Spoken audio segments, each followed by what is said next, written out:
Okay.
And thanks for joining us this morning on WFAA Plus. I'm Adriana D'Alba. We want to take you live now to the No Kings rally getting underway in Arlington right now.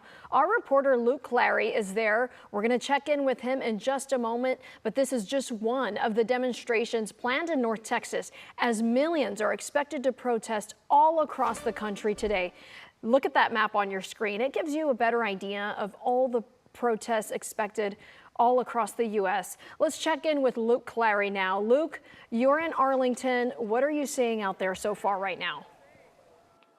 Hi, Adriana. Well, I'm standing here on Abrams Street, and if you just take a look here behind me, you can see there's a very large crowd right here on the sidewalk. We're here at Vincent Street, and this extends several blocks down, and the crowd is, a little lighter here on this side, but as you look further down the street, you can probably see that it gets multiple people deep. And so I would estimate that there are probably hundreds, if not maybe even a few thousand already here this morning. The mood here is relatively light. The people here, I would compare to, something like a block party, right? Because, they're a lot of like-minded folks, although they come from many different walks of life and different experiences, different ages, different races, but they have one thing in common. They're here to protest the Trump administration and its handling of a variety of issues, and this is their opportunity to make their voices heard, to come and stand here in solidarity. For the most part, we've seen vehicles driving by and sort of honking in solidarity with these folks as they, just smile and wave at one another. I can tell you months ago when we were at the last No Kings protest, we did occasionally see folks driving by in those trademark lifted pickup trucks with the Trump flag, obviously showing some opposition to what they're seeing on the signs and the messages that these folks are sharing. But here today, for the most part, for as long as we've been here, it's been mostly peaceful and folks that all appear to be on the same page here. Again, here in this No Kings protest, one of several across Tarrant County today and across the country, I should say, protesting the Trump administration and, as I said, the handling of a variety of policies that President Trump has made a priority here in his second term in office. Adriana?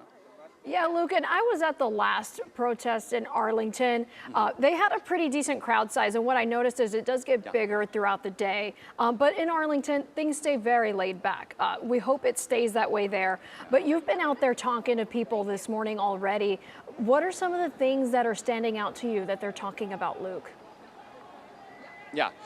Well, as you mentioned, this is one of several of these protests that we've covered. Now the third No Kings protest planned across the country, and the third that Arlington has taken part in.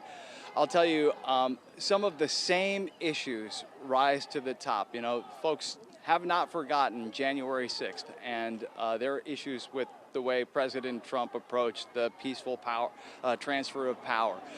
We see people out here protesting the administration's handling of LGBTQ issues, of reproductive rights, of its the way that it's handled immigration enforcement, changes at Homeland Security and ICE agents in the street and those enforcement operations.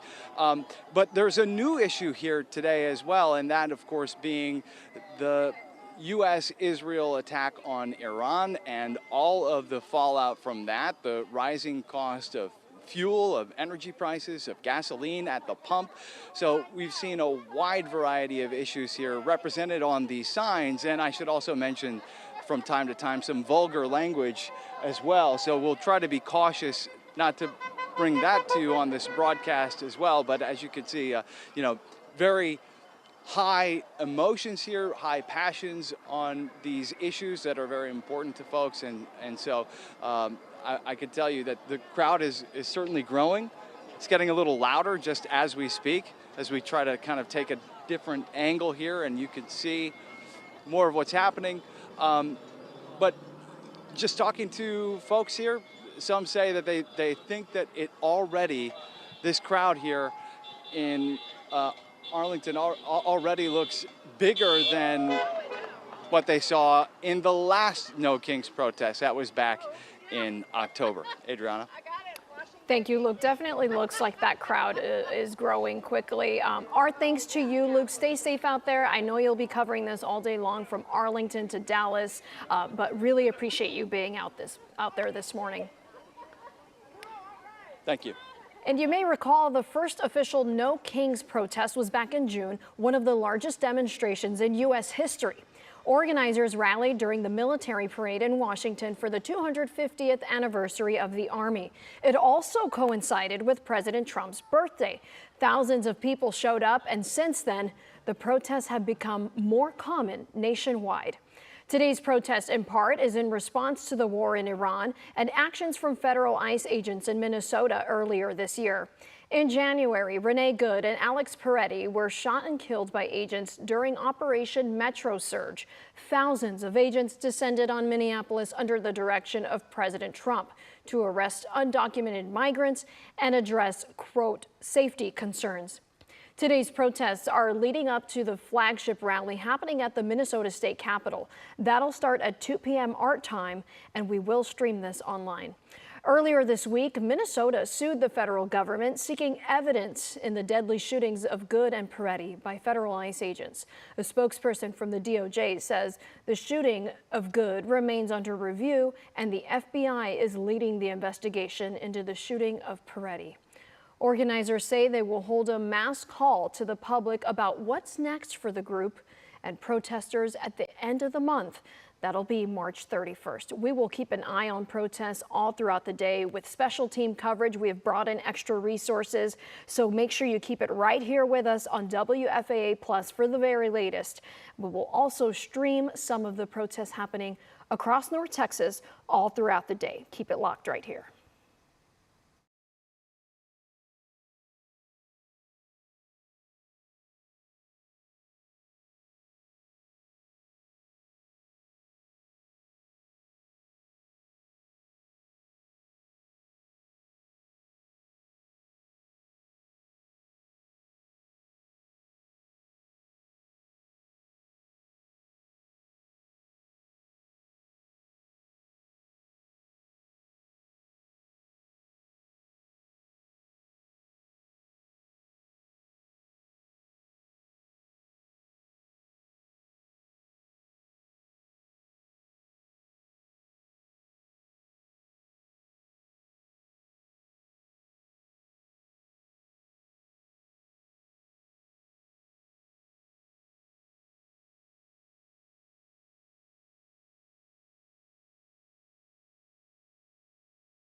Are we the people have the power if we vote? That's probably right. That's exactly right. That's it. That's it. Yeah, here you go. Thank you. Uh-huh. I'm afraid that little stick is going to break. No. Oh. Doing this, I hit that place so bad.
Harold Evans? I did.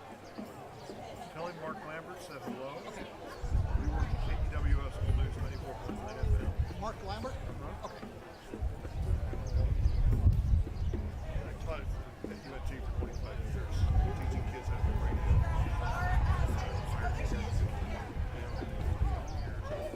Talking about Trump. Now I can come out with a bunch of journalists before I go, fuck you.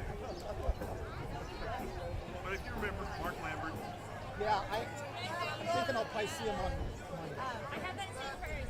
Yeah, he has a real long hours. the morning stuff, you know. Well, I've done it. First time I did morning drive, my father's like, this would be good for you. I'm like, yeah, well, you know. No, it's changed. and And I went all the way up to the 8th grade. I've done overnight, fast, I would wake up, the rest of the deal. So I've done the deal, now it's my time to rise. When I saw Fox, I said, thank you, yeah. Take care. And you are Larry?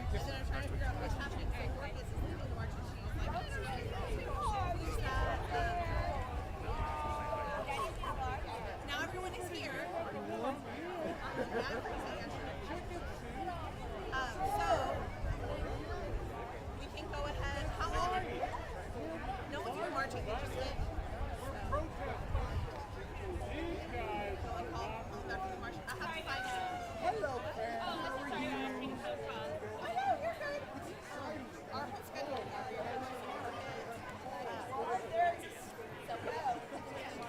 So she's going to speak, and then we'll have the music play for a minute. Okay. Sorry about that. No worries. Okay, thank you. If she wants to sit down, those blue chairs over there with the American flag, those are mine. Okay. My children are wandering. Oh, well, good. At least they're somewhat together.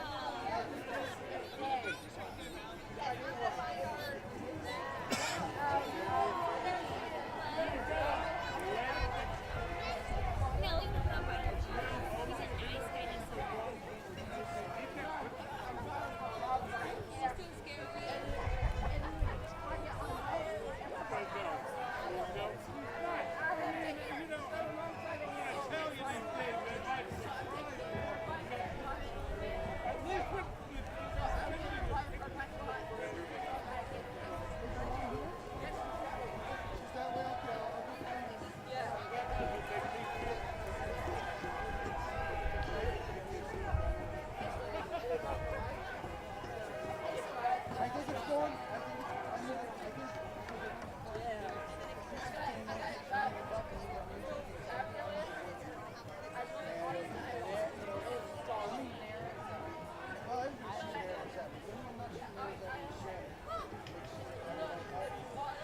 Bless her heart. I love her. I say no kings. No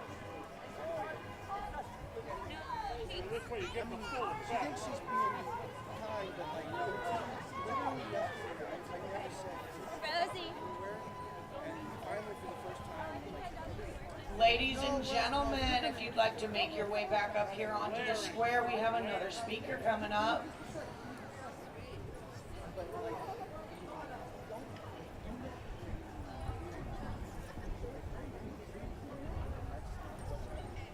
We should have brought Kramer, huh, Rosie?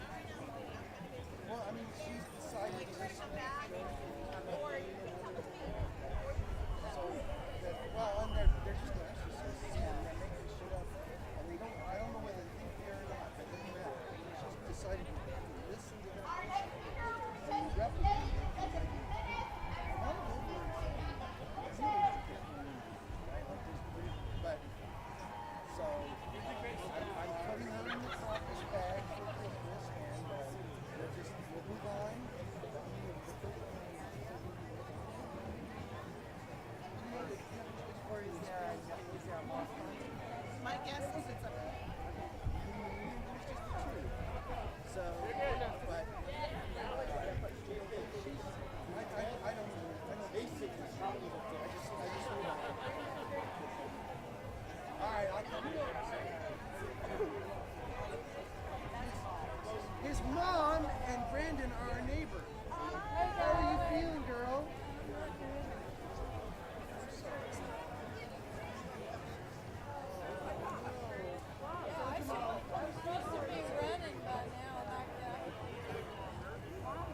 Talk to you. My views are different.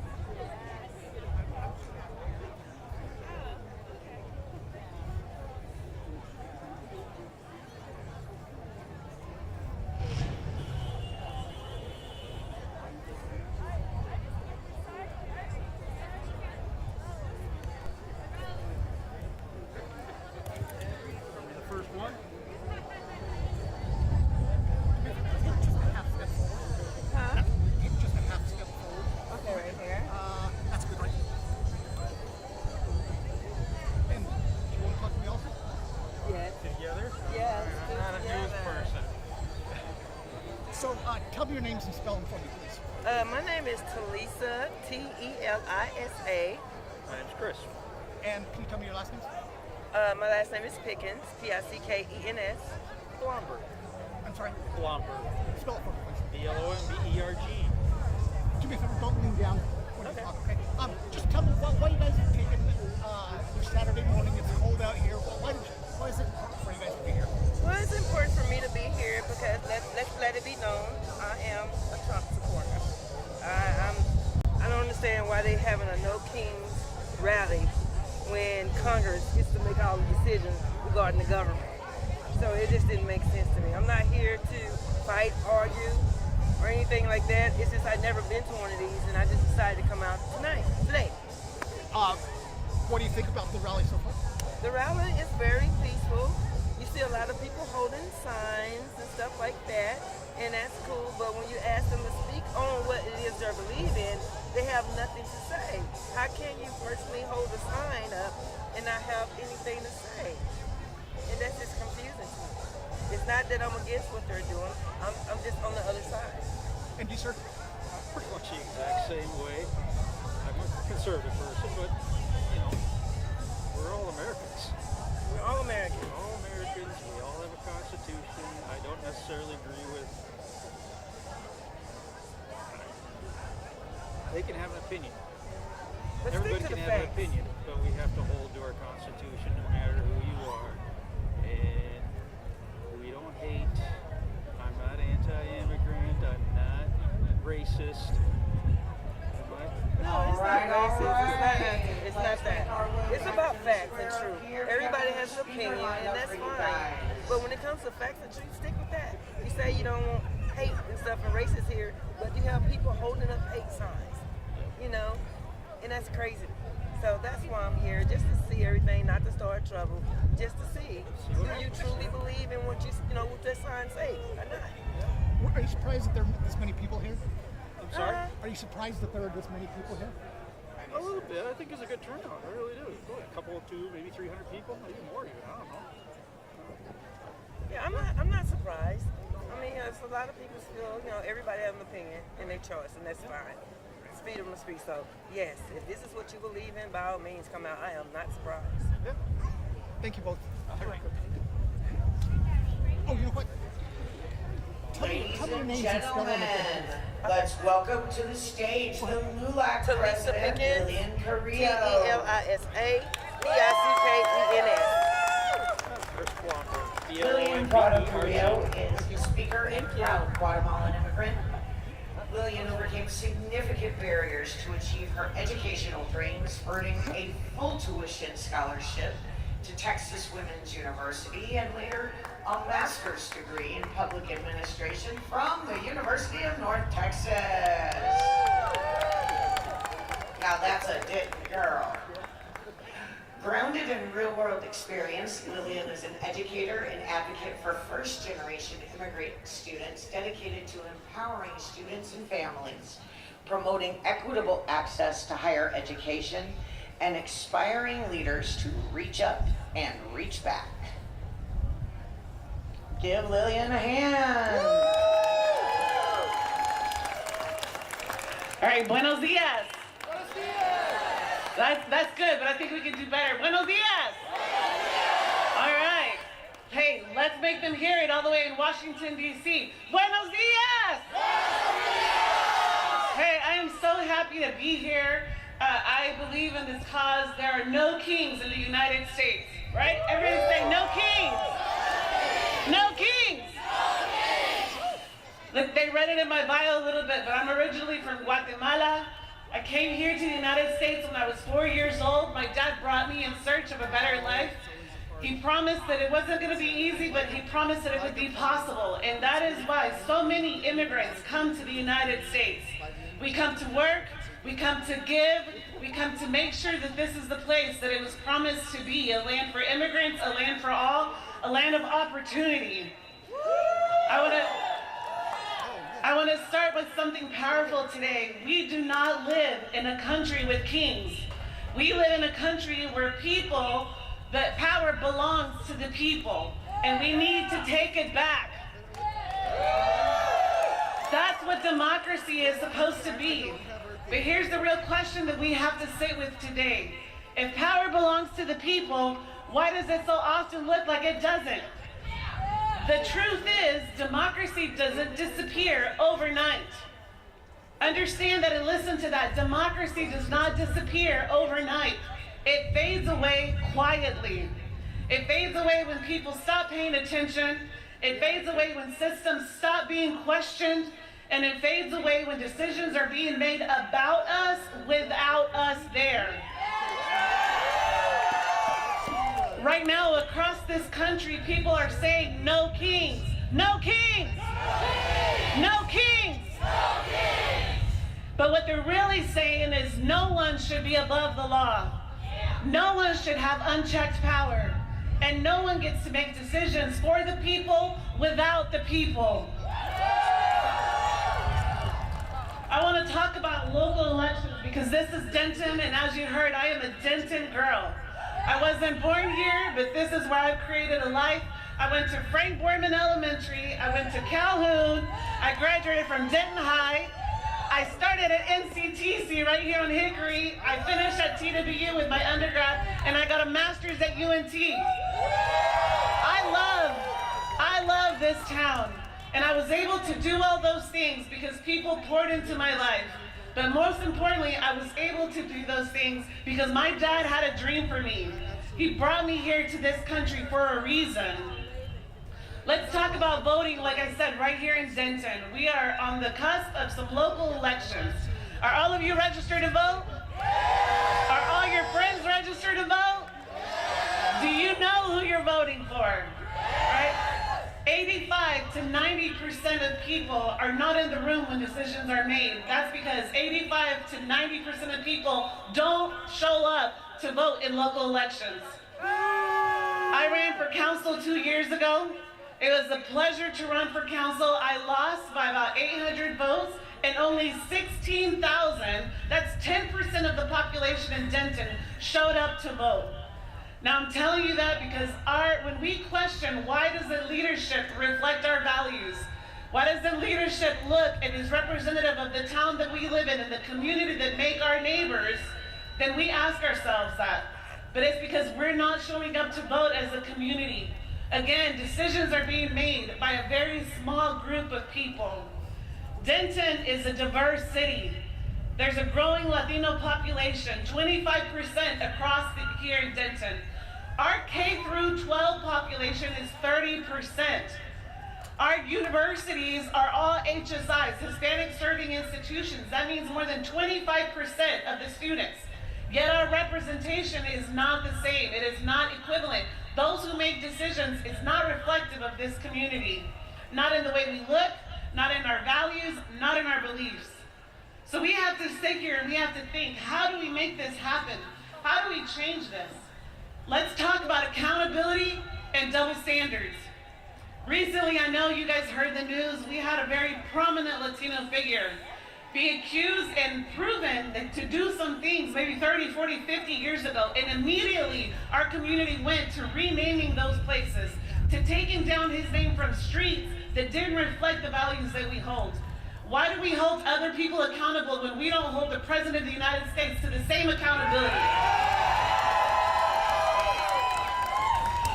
We have to have these. We have to make sure that we pay attention to these patterns of double standards. We've all seen it. The way rules are enforced differently depending on who you are, the way voices are taken seriously and others are dismissed, the way communities of color are often expected to prove their worth, their concerns, and our experiences. This is not just frustrating, there is a breakdown in trust amongst us, amongst neighbors. We need to take that back. Look, there is no branch that has, or that should have, too much power. There are no leaders, right, that we need that are above the law, and all need to be held accountable. This isn't just about one man. This isn't just about the person that we keep putting his name under. This is of all the people that are in a position to hold him accountable and are not doing so.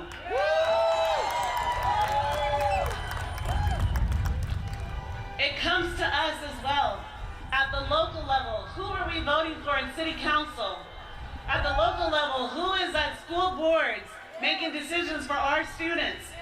Who are the people that are making decisions for your school, your property taxes, the safety of your neighborhood, your daily life? Look, if only 10% of people show up to vote, then what? What are we doing? What are we doing to use this system of democracy? It's not perfect, but it's better than what a lot of people have. There's a book that I read, it's called Central America's Forgotten History. There's a lot of things that have happened in Central America, South America, all across the world, and it is slowly happening here, and we're not paying attention. Pay attention, say it with me, pay attention! Pay attention! So I want you to show up and stay informed. I want you to show up and make sure that you're talking to your friends, that you're talking for people, especially those who can't be here. Look around who's here. The communities that are mostly being impacted are not here on this lawn. Not everybody has the privilege to come out. We don't know who's here. We don't know who's walking around. I drive around with my passport even though I'm a U.S. citizen because of the color of my skin and the way that I look. Now our sheriff's department that signed a 287 agreement can pull us over and ask for documentation. That is racial profiling, and that is wrong. But that happened here under our watch. That happened here in Denton County under our watch. So we need to pay attention. Say it again, pay attention. Look, I want to make sure that we are acknowledging the truth. I could sit here, and if anyone's curious about, hey, why don't people get in line and do it the right way? Why are immigrants coming? Why do people not have documents? There is no pathway to citizenship and residency. And if you're curious about it, come have a conversation with me. Let me tell you, I've been here since I was 4 years old, but I didn't even get a green card until I was 21 years old. Not for lack of trying, but because of systems that are set up against us. But you know what, since I got it, I got a full right to TWU.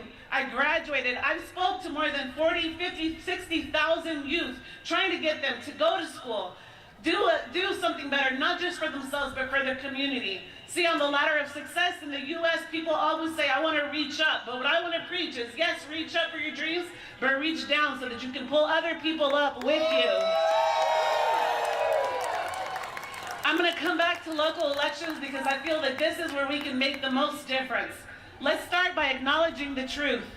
In local elections, only a small percentage of people actually show up to vote.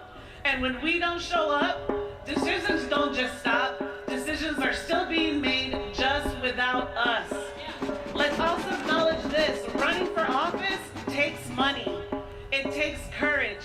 I did not understand that until I actually ran.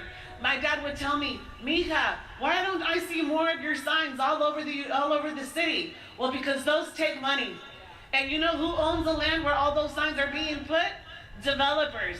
And if you're not in the developer's pocket, guess what? Your sign's not going on that street. So what do we need to do? We need to talk to our neighbors. We need to show up to local candidate forums. We need to show up and we need to listen and make sure that those people have the values, the time, and the work ethic to actually do what's right for Denton, for the city of Denton. This is not and has not been a level playing field in a long time. And look, that is not the whole story. Because every decision that we see today, every policy, every system, every iniquity did not start yesterday. This started in layers 20, 30, 40 years ago, maybe sometimes even hundreds and thousands. Every decision that people make impacts others. And unless it impacts us, we're not paying attention. So say it with me again, pay attention. Pay attention. We're not saying, and I am not saying, this is a terrible place. I love Denton. I love the United States. I love the opportunity that I got here, and I don't think I would have the same life that I have here had I stayed in my home country. But what I also don't want to do is I don't want to concentrate just on the past. I want to see where are we right now and what can we do. We can lament the things that have happened in the past. We can acknowledge, we can respect, but I don't want to sit there. I want to see what else can we do right now to help. I want to have real conversations. I want to have civil discourse without making sure that other people are going to cancel me or talk about me because I don't understand something. I want people to come forward and let's come together and have this curiosity. We need to have conversations rooted in curiosity. We need to listen with curiosity, and we also need to speak with humility. We need to be humble. We need to bring together and come together as what we are, one community. Woo! Everybody say, one community. One community. But the politics and the decision makings made by the United States have impacted generations of countries all around the world. Being from Guatemala, I know that way too much. Every country that I go to, that I visit, I see where the impact of the decisions of the United States have impacted those communities. And then we ask ourselves, why do they keep coming here to the U.S.? Because our governments have been shot, our economies have been shot. Most of the things and the resources, our natural resources, depleted and brought here. The money comes here. So people are gonna come here to have a job, to work, so that they can feed their families. I want to make sure that we understand the whole point about civic conversations, about dialogue. We need to intentionally do this. I was a public school teacher for a long time. I've been an educator for more than 20 years, and this is at the root of where we're at. All of us that are here, this place should be full of youth.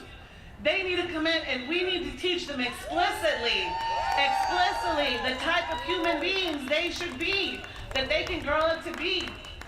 If we intentionally teach empathy to our kids, not just for people that look like them, but especially for people who are not like them, we're going to accomplish something great. If we bring back storytelling, if we bring back our stories and honoring and changing and owning our own narratives, so that we all here can acknowledge and realize and accept that, in the words of Maya Angelou, we are more alike than we are unalike. Say it with me. We are more alike than unalike. I know it's a mouthful, but say it again. We are more alike than we are unalike. Let's acknowledge all of it. Look, the immigrant experience is hard.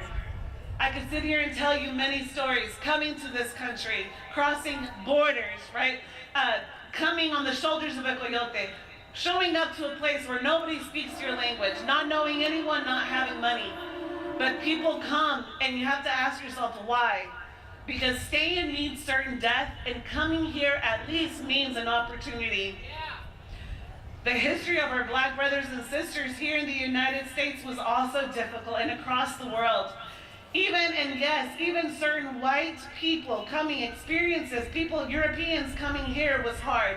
If you talk about the Italians and you talk about all the different people that were here, it has been we have gone through growing pains in the U.S. But let me tell you that the deeper truth is this. People talk about the crab mentality in Latino and first generation communities, but that mentality did not start with us. It has existed for a long time in systems of power and fear of losing control, and the creation of ideas like whiteness to divide people and rank people. This is the ultimate version of pulling others down so that we can stay on top. So what do we do now? We learn. We stay informed. We listen with curiosity. We speak with conviction and humility. We stop blindly supporting parties, and we start supporting people, supporting ideas, supporting integrity. We show up, we vote, we attend forums, we ask questions, we stay engaged, even when it's uncomfortable. because if we don't stand together, we are going to fall apart. So everyone say, stand together. Stand together. Stand together. Stand together. We are easily divided if we don't stand together. And at the end of the day, this is about preserving something bigger than all of us. This is about preserving democracy, preserving these United States. I thank you all for being here. I know that it's cold. I know that there's so many other things that we need to do, but our community needs you. As part of LULAC, LULAC is the League of United Latin American Citizens, 95 years old in Texas, in the United States, more than 40 years serving this community right here in Denton, and we cannot do this without you. Thank you guys so much. And in the words of Dolores Huerta, because Si Se Puede, a lot of people thought that it was attributed to somebody else. I'm not even going to say his name. But actually, firsthand, she told me he wasn't even in the room when I said that. In the words of Dolores Huerta, Si Se Puede. Say it with me. Si Se Puede. Si Se Puede. That means yes, we can. And together, yes, we can. We can take this country back. Thank you so much.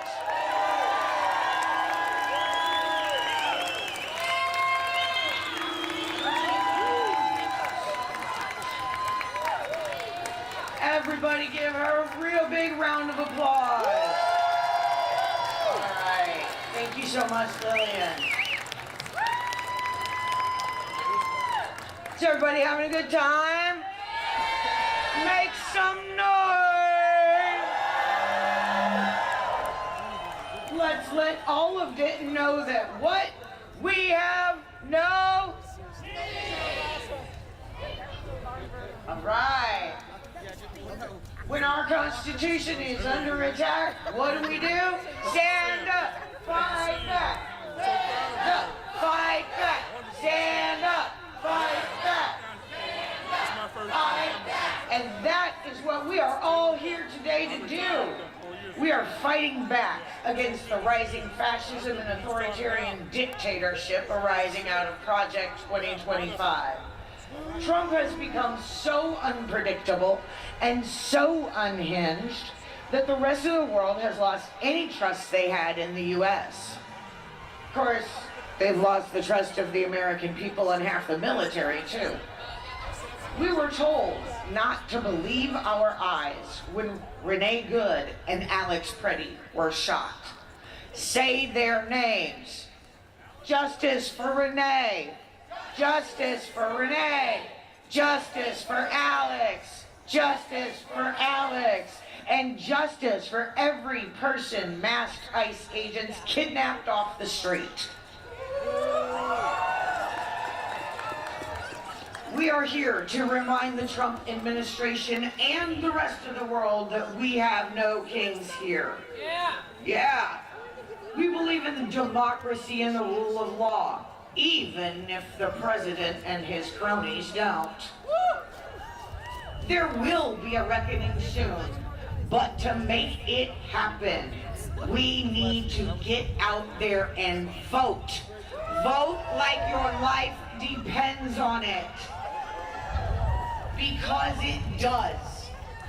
The lives of our fellow citizens, our immigrants, our LGBTQIA plus siblings, the midterms could literally mean the difference between life and death for so many of us.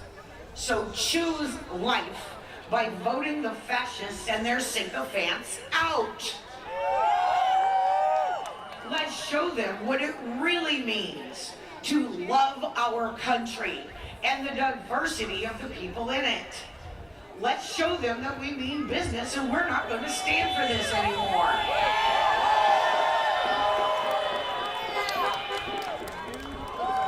And while we are letting them know, we have to remember to do that peacefully. So, just a reminder, this is a non-violent protest. No weapons, no tomfoolery. Please don't engage with anyone causing problems. If you need a restroom, right across the street at Discover Denton, you can use the restroom. We've got any kind of assistance that you need over here at this white tent. Now, Show me what democracy looks like. Show me what democracy looks like. Show me what democracy looks like. All right. Welcome back to the stage, our illustrious musician, Matt.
Well, you know, if there's any optimism to find in this horrible situation our nation is in, is that his base is finally shrinking. The blinders are falling off. Our social media is washed with people burning their MAGA hats. He told them he would never start a war, and he lied us into another war that's costing us $1 billion.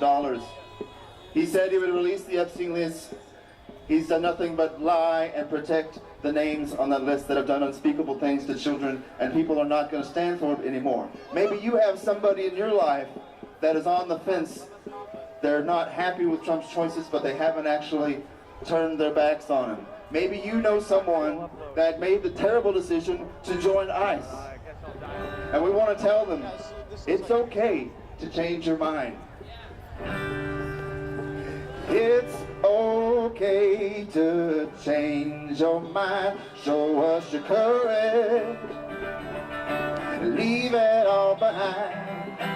It's okay to change your mind, and then you can join us. You can join us anytime. It's okay to change your mind. Show us your courage. Leave it all behind. It's okay to change your mind, and then you can join us. You can join us anytime. Let's all sing it. It's okay to change your mind. Show us your courage. Leave it all behind. It's okay to change your mind, and then you can join us. You can join us anytime. One more time. It's okay to change your mind. Show us your courage. Leave that fascism behind. It's okay to change your mind, and then you can join us. You can join us anytime. Yeah, you can join us. You can join us anytime. You can join us. You can join us anytime. You can join us.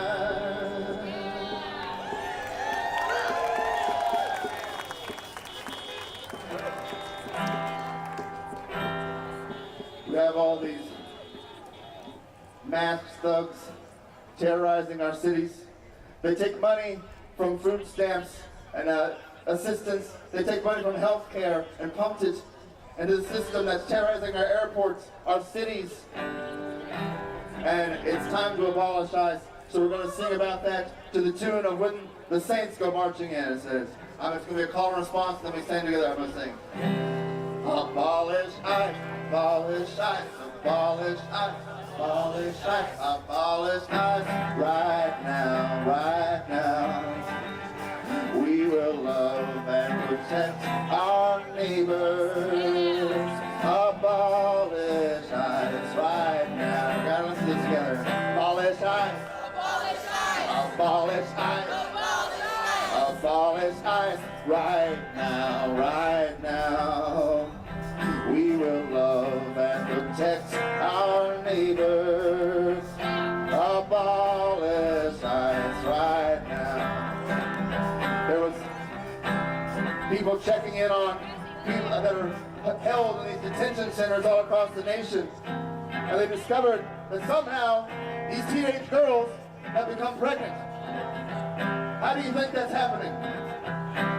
Because ICE is a pedophile ring run by a pedophile president. It's time to abolish ICE. Abolish ICE. Abolish ICE right now, right now. We will love and protect our neighbors. Abolish ICE right now. Abolish ICE. Abolish ICE. Abolish ICE right now, right now. We will love and protect our neighbors. Abolish ICE right now. Abolish ICE. Abolish ICE. Abolish ICE right now, right now. We will love and protect our neighbors. We will abolish ICE right now. We must abolish ICE right now.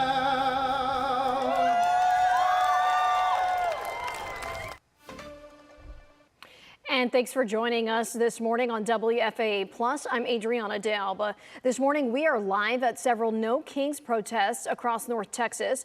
Right now we're going to take you live with a look at Denton and Arlington, where those protests are underway. These are just some of the demonstrations planned in North Texas all day today, as millions are expected to protest across the country. This is all happening, by the way, as GOP leaders gather in Grapevine for the Conservative Political Action Conference, or CPAC. It is expected to run through the weekend. Governor Greg Abbott will be there along with other Texas Republicans, including Ken Paxton, Ted Cruz, Chip Roy, and Mays Middleton. They'll be there to speak about their goals for the Republican Party. Well, this map on your screen gives you a better idea of the protests happening all across the nation today. You can't see some of them off to the west, but we know that as you scroll through that map, different ones pop up. So just to give you an idea of just how many are happening from coast to coast. And it's not just in big cities. Rallies are planned even in those smaller cities across the Midwest. Here's a live look now at the No Kings protests happening in Washington, D.C. You can see a decent crowd of people out there gathered, but we're going to check in now with our Luke Clary in Arlington, Texas this morning. Luke, that rally has been underway for more than an hour. It's loud out there. I hope you can hear me.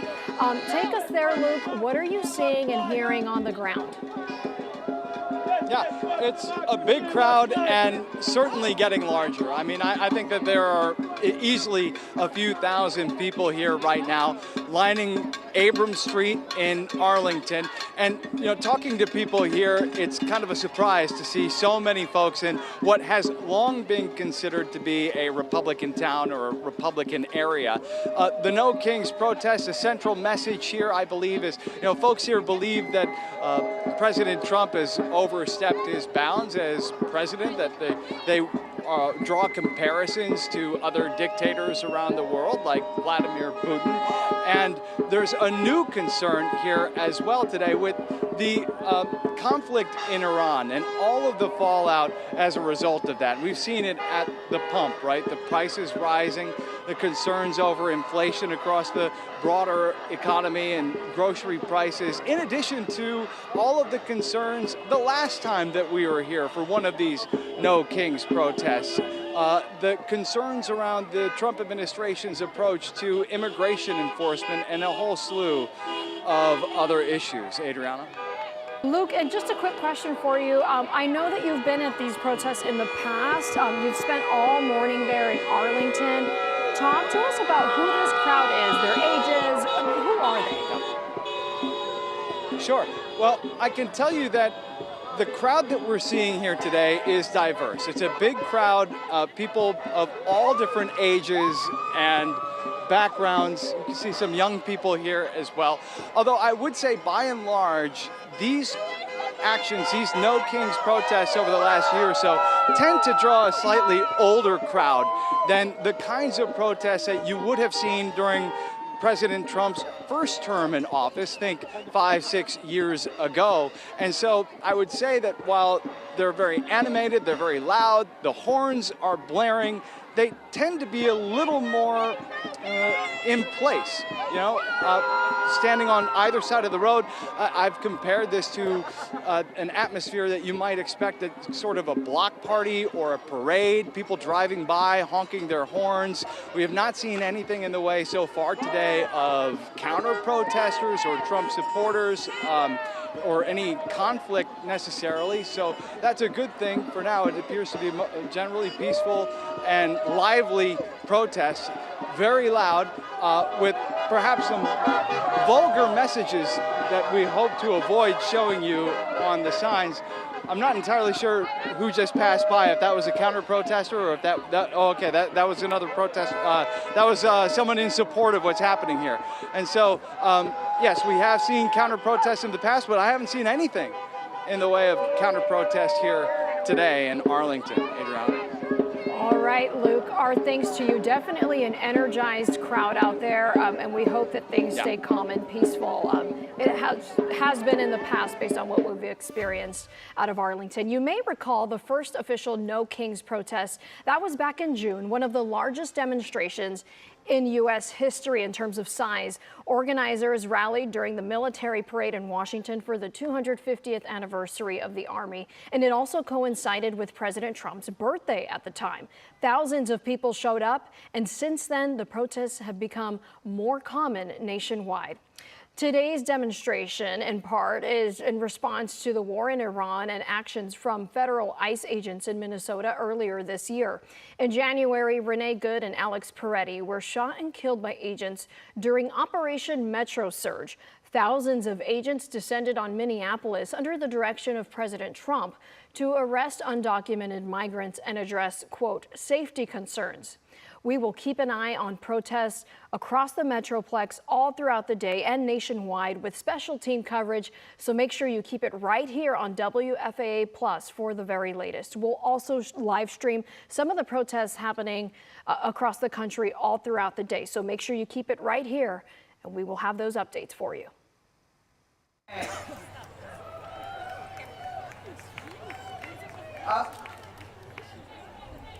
Up next, we have with us today Linda Grubbs. Linda is a Denton wife, mother, and UNT sociology student who spent 6 dedicated years as a paraprofessional in Lake Dallas ISD, where she became a trusted mentor to even the most challenging students. After being wrongfully terminated, she turned her experience into fuel for advocacy, using her own story of childhood trauma, ADHD, and mental health to fight for women, children, and marginalized communities across Denton and beyond. Everybody give it up for Linda Grubbs. All right, hello Denton. What a great No Kings turnout. It's so good to see everyone here, everyone in this community coming out and just supporting what's right. My name is Linda Grubbs, and it's just such an absolute honor to be here today. I stand with Denton and our common goals of a safe, vibrant, progressive town where anyone can be whatever they want to be. I was a local teacher for 6 years and just fell in love with education. Now I share my love of education and leadership with the community I care about and strive to be a brave example for my daughter. You're doing great! You're doing good! Yeah! I'm here today to tell my story and ignite your fire. If you haven't heard, what you just did, I was one of the 2 educators fired from LDIC for Charlie Kirk comments. Comments that were twisted, exaggerated, and used against me in ways that no educator should ever have to experience. What happened to me is part of a much bigger issue.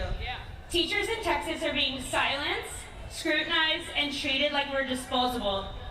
We're asked to give everything, our time, our hearts, our safety, but we're not allowed to be fully human. We're expected to stay silent when we're hurt, hide who we are, and smile through it, all while gun violence, political pressure, and low pay chip away at our mental health. But today isn't about bitterness. It's about resilience. It's about the community standing up for what's right, for kindness, and for the belief that one person's voice does matter. Thank you guys for thank you guys for helping me remember what the system tried to take away. And thank you all truly from the bottom of my heart, Denton, for listening to my story and helping me support my family. But what's happening in our country is so much bigger than that. As President Donald Trump continues to push for greater control, it is up to us, the people, to stand up for one another and defend our country. If he thinks we will quietly accept the loss of our freedoms, he is wrong. We are gathering once again because we know our unity is strength, and together we can resist oppression. And in this country, we do not answer to kings. Our own tax dollars are being used to fuel this expansion of power. Public funds are being directed towards aggressive federal interventions in cities, expanded enforcement operations, and mass detention and deportation efforts, all while essential services that working families like mine depend on are being cut. Here in Texas, we are also witnessing serious failures in our education system. Schools are underfunded, teachers are overworked, and teachers are undervalued. Students are not being given resources they need to succeed. And on top of that, we're seeing rollbacks on education that seek to be honest, inclusive, and representative. We are seeing the expansion of a system that profits from incarcerations. The private prison complex, where human lives are turned into revenue streams. Detention centers and prisons should never be about profit, and yet policies are being shaped in ways that increase detention, increase incarceration, and benefit corporations rather than communities we love like Denton. When freedom becomes a business model, justice is no longer the goal. Right now, families and communities are suffering. Immigration raids are tearing parents away from their children and leaving entire neighborhoods living in fear. Reports and allegations from detention centers, including cases of abuse and lack of oversight, raise serious moral questions about how people are being treated behind closed doors. No parent should have to choose between earning a living and protecting their family. This is not a distant possibility. It is happening right now. And at the same time, we are seeing a rise in hate crimes, and division. When leadership leans into fear-based rhetoric, it doesn't just stay in speeches. It shows up in communities. People are targeted for who they are, where they come from, and what they believe. And this is not who we are, and this is not who we are supposed to be. Fear and intimidation are being used as tools as governance. When mass agents enter neighborhoods, they install fear. It makes every community less safe, and a system built on fear and force is fundamentally at odds with American democracy. This is not about public safety, it's about control. Enforcement budgets grow while everyday people struggle to afford health care, housing, groceries, and childcare. Here in Texas, we are also facing deep challenges in our education system. Our underfunded schools, overworked teachers, and policies that are failing to prepare our next generation of leaders. A government that truly cared about its people would invest in their futures, not in systems that divide, destabilize, and criminalize. We are also living through a time of intense social polarization. We are being pushed farther apart politically, culturally, and socially until it feels like we are no longer neighbors, but enemies. That division weakens us, and it's purposeful. It makes it easier for powers to go unchecked, and it's not accidental. It is useful to those who benefit for keeping us distracted, divided, and disconnected with each other. This has gone too far. This moment goes beyond ordinary political differences. We are witnessing actions that challenge democratic norms, families torn apart, people detained under inhuman conditions, and vital services being stripped away while enormous benefits are handed to the wealthiest few. This is unacceptable for anyone who believes in me. This moment is yours. History shows us that real change comes from people. Community-led movements have always been the most powerful way to challenge injustice. And when we stand together, as people, fear loses its hold. I'm gonna go off script for a second. There's a new documentary about plastic on Netflix. I forget his name, but he said something about just moving to me, and he said, big people beat big money every time. Every time. All right, back to the script, We stand united against, we gotta say that part. So together, guys, let's say, no thrones. No crowns. No kings. This movement is about protecting the principles this country was built on. Power belongs to the people, not the 1%. Our own tax dollars, our hard-earned money are being used to expand powers in ways that do not serve the people. And we are watching public funds flow into aggressive federal interventions, into mass detention. And at the same time, those services that working families depend on are being viciously slashed. So let's ask ourselves, who is this government really working for? These are authoritarian measures. These are warning signs that our history has shown us time and time and time again. We cannot ignore them anymore. This is not about public safety, it is about control. Diversity, equity, and inclusion programs, efforts designed to ensure that every student feels seen, respected, and supported are being dismantled. History is being restricted, conversations are being limited, and when we limit education, we limit opportunity, and we erase perspectives. When we erase perspectives, we erase people. That is not progress. That is regression. Because we are divided, we are easier to control. But here we are today to say, not anymore. This has gone too far. This moment is bigger than politics. It's bigger than party lines. It's about fundamental values of America. We are witnessing actions. For anyone who feels in their gut, and anyone who feels that something is just not right, that something has gone too far, this moment is for you. Enough is enough. Because history has showed us something important. Real change does not come from those in power. It comes from us. And that's why we're here today, to stand against the ideas of unchecked power, to stand against authoritarianism, and to stand against systems that profit for suffering. We stand here united in defense of democracy, of dignity, and each other, because the truth is simple. This country does not belong to any one leader.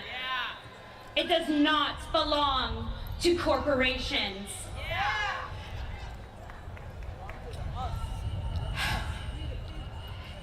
It does not belong to those who seek to divide us. Who does it belong to? The people! You! This is our country! In our history, It is our history. It is our struggles.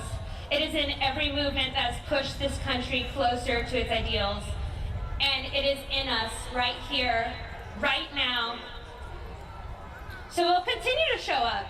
We'll continue to speak out, and we'll continue to stand together in numbers too large for them to ignore.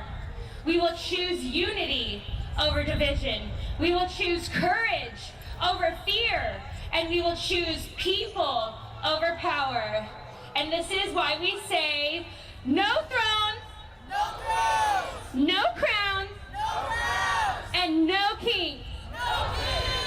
And we will not stop until those words are not just a chant, but a reality we defend together. And my name is Linda Grubbs, and I represent Denton mothers and Denton teachers who are saying enough. Thank you.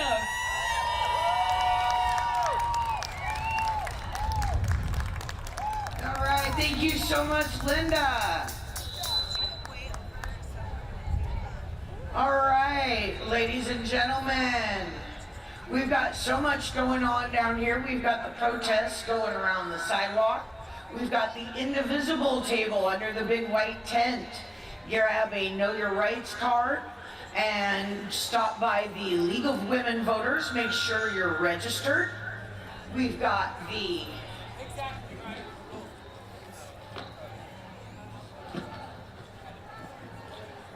Progressive Leaders Toastmaster group out here, Denton Anti-ICE Coalition.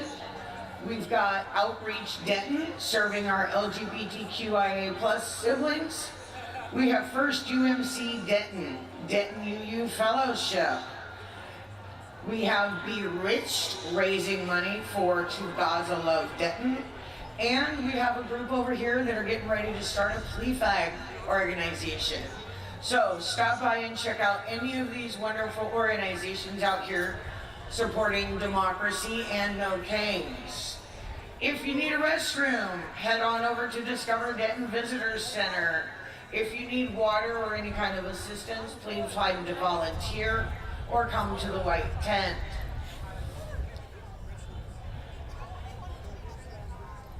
Up next, we'd like to welcome Matt back to the stage to play a song for us.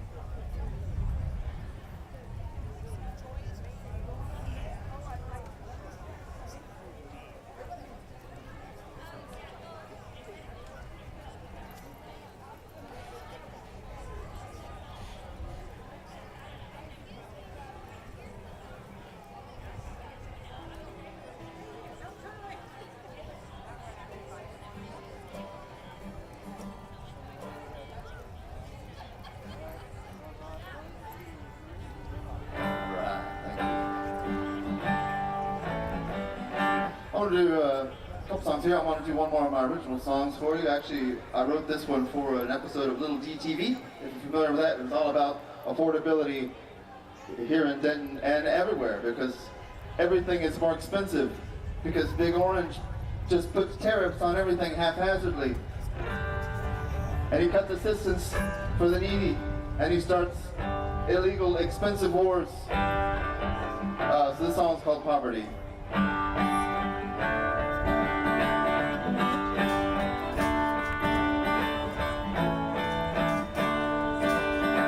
Working so hard, getting nowhere, and it seems like the powers that be don't care.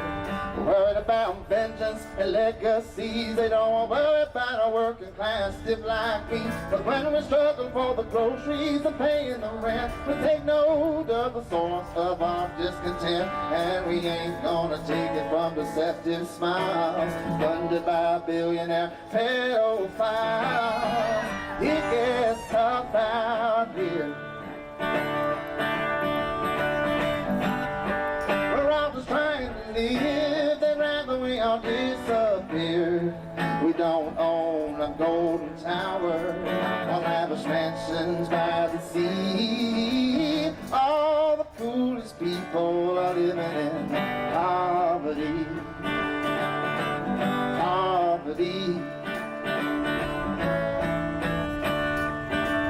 Job can give me a raise, tariffs are raising the cost.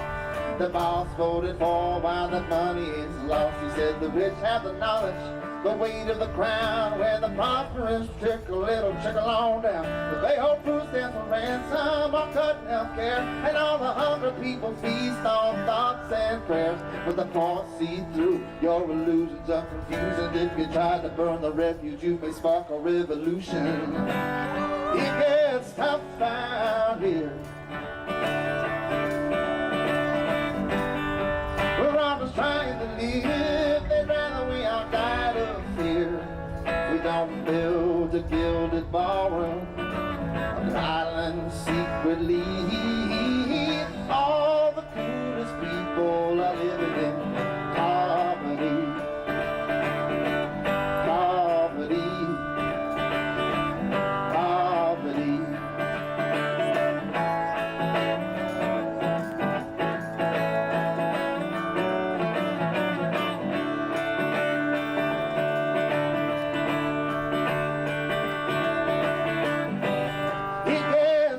Out here, we're all just trying to live. They'd rather we all disappear. We don't cheat on our wives and porn stars or start fake universities. All the good people are living in poverty. We don't blame it all on the immigrants or separate families. All the good people are living in poverty. We don't sit on a golden toilet while others stand in need. All the best people are living in poverty. All the good people are living in poverty. All the coolest people are living in poverty. Poverty. Poverty.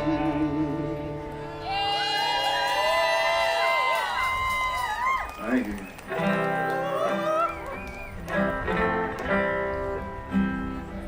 We can't let ourselves fall into darkness.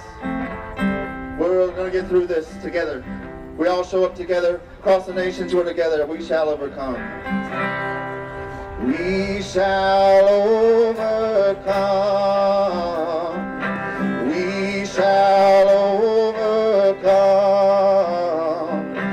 We shall overcome someday. Deep in our heart, we shall overcome. We shall overcome someday. We'll walk hand in hand. We'll walk hand in hand. We'll walk hand in hand someday.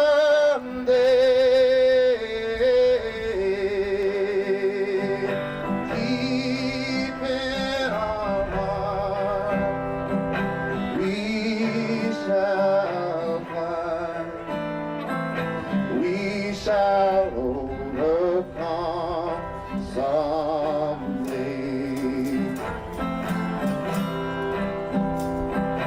We are not afraid.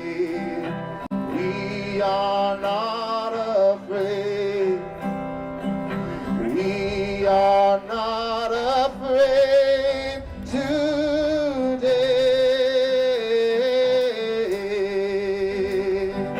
Deep in our hearts, we will find a way, and we shall overcome someday. We shall overcome someday. We got one more speaker coming up for you. Thank you.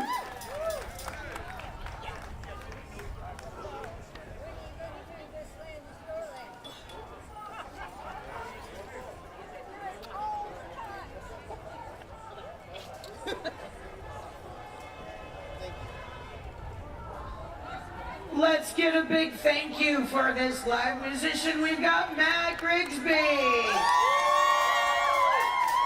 Remember, he is releasing a new single in April, so check him out.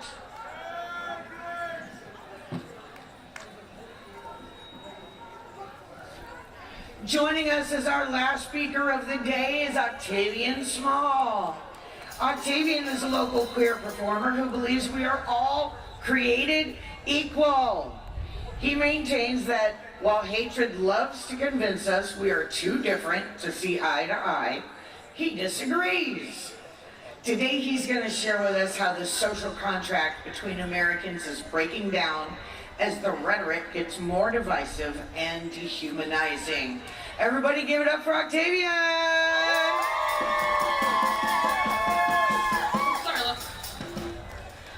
Hi guys! Okay, so I want to begin my statement here by getting a little crowd participation. I want to ask you guys, who here among us is human? So, I've been watching The Good Place a lot lately with my wife. It's the first time she's ever seen it. If you've never seen it, this is your homework assignment. Go watch The Good Place. It's a banger. But it set out to ask a question that is very profound and near and dear to my heart. What do we owe to each other? To answer that, I want to, commit a bit of a sin. I'm going to ask a question with a question. Who determines your humanity? I watched a video recently about the last times in history people were reduced to objects or animals. It's called dehumanization. Merriam-Webster defines it as depriving someone or something of human qualities, personality, or dignity.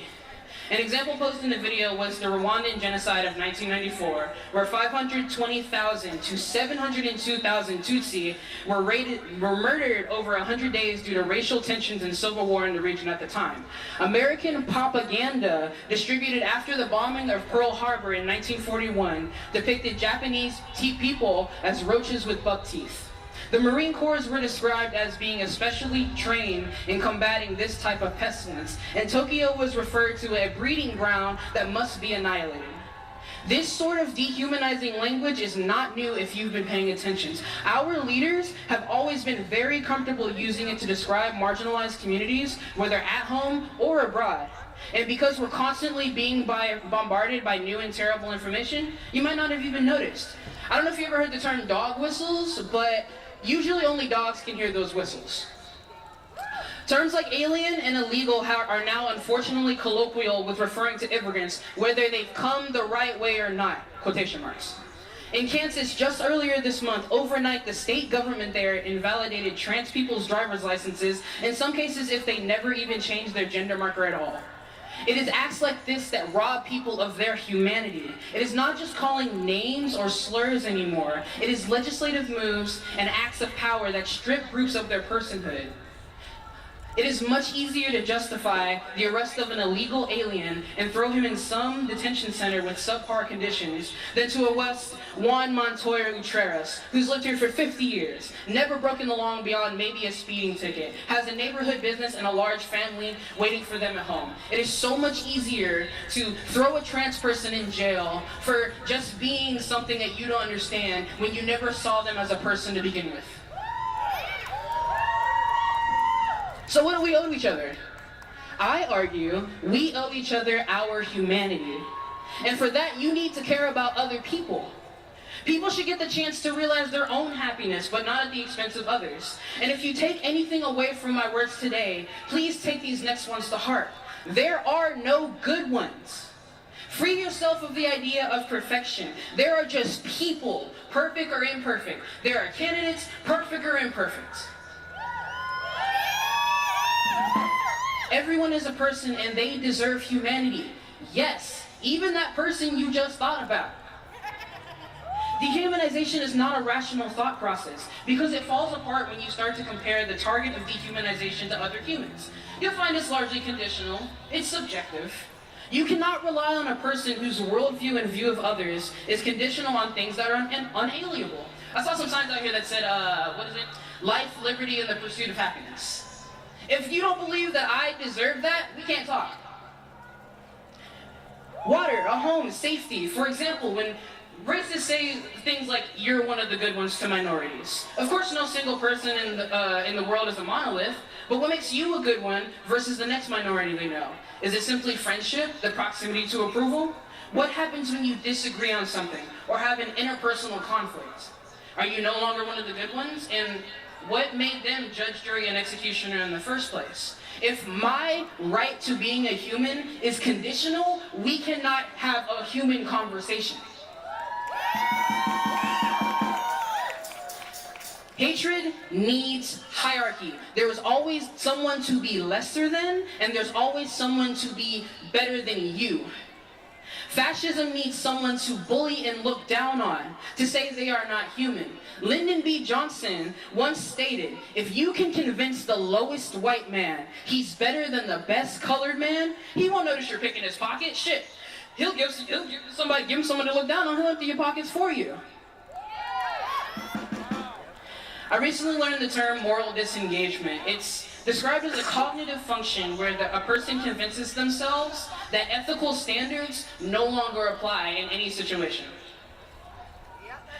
It allows them to separate their internal moral compass from their harmful actions, removing their guilt about those actions. So Eva Lise Karlstrom asked an important question.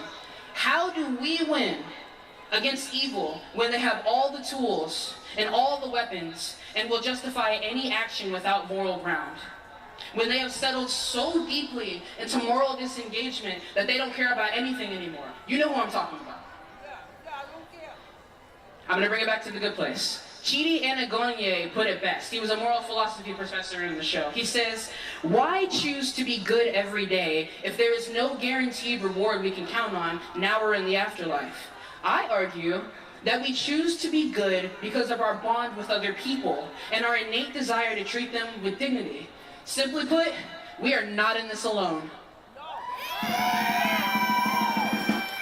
Caring about other people creates trust. Trust creates collaboration. You don't have to watch your own back when you're not living selfishly. Now is the time in history to speak up when injustice happens. Dehumanization happens loudly when others are quiet. Fighting fascism and hatred takes consistency. It's going to be a long fight, y'all. It really is. But we're going to have to do this every single day until things change. I mean, speak up. Get loud. I genuinely believe with my whole heart that we can get rights for everybody in this crowd and beyond. Nothing taken away just for some understanding or, not getting who this person is. Fascism and hatred breeds when you don't understand other people. When you fill in the gaps with hatred. This change is going to be uncomfortable, but it's going to take all of us. But you got to start somewhere, and if you can't start big, start small. Boycott, divest your money. It's easy to not spend it all other places. Spotify, ChatGPT, Gemini, McDonald's, Chick-fil-A, start there. Not spending your money at places that are voting to make your life worse will satisfy us all in the long run. And I know there's no ethical consumption under capitalism, but we can damn sure try. You're going to need to get okay with being uncomfortable, because I promise you the discomfort that we are all headed for, if we just keep letting things go the way, it'll be much worse. It'll be so much worse. Make the choice to be better. Love your fellow man before we don't get a choice. I believe in a better future for all of us, and we'll do it for each other, because regardless of what a culture war says, what the fascists in power want for everyone, there are way more of us than them, and they fucking know that. They want us hating each other. They want us uneducated. People can't pay their bills, going hungry while we argue what defines a woman or a man. Are we serious? They are counting on keeping us divided, but I could have sworn that we are one American people. For better or for worse. Read, write, be creative right now. They don't want you doing that. And speaking as a trans man,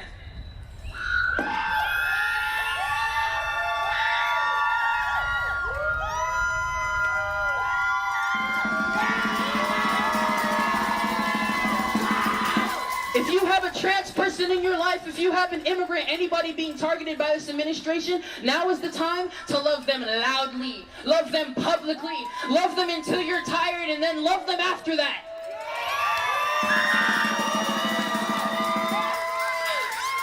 I'd like to end my statement today by reading the poem that's inscribed on the Statue of Liberty, which, if you didn't know, during Trump's first administration, there was someone who tried to get that removed and argued that it's not about immigration. But I want to know y'all's opinion. So I'm going to read this and you tell me what you think, okay? Go ahead. This poem is called The New Colossus by Emma Lazarus.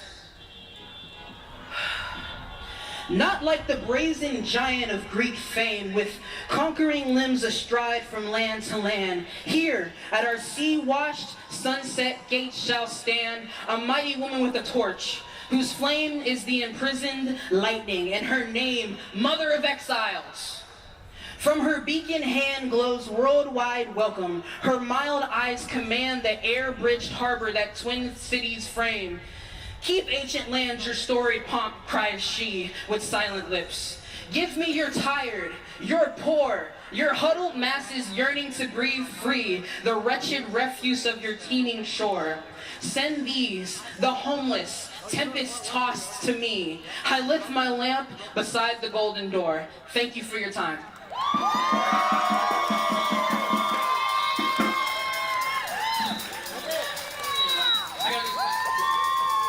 Everybody give a great big thank you to Octavian. All right, real quick, if I could have everybody's attention. Eyes up, ears open. If Jenny Lee Crown is still present on the square, please come to the front steps right here. I have your driver's license. Jenny Lee Crown, please come to the front steps if you're still here.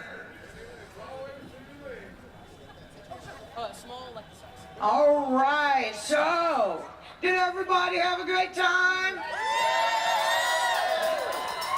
Show me what democracy looks like.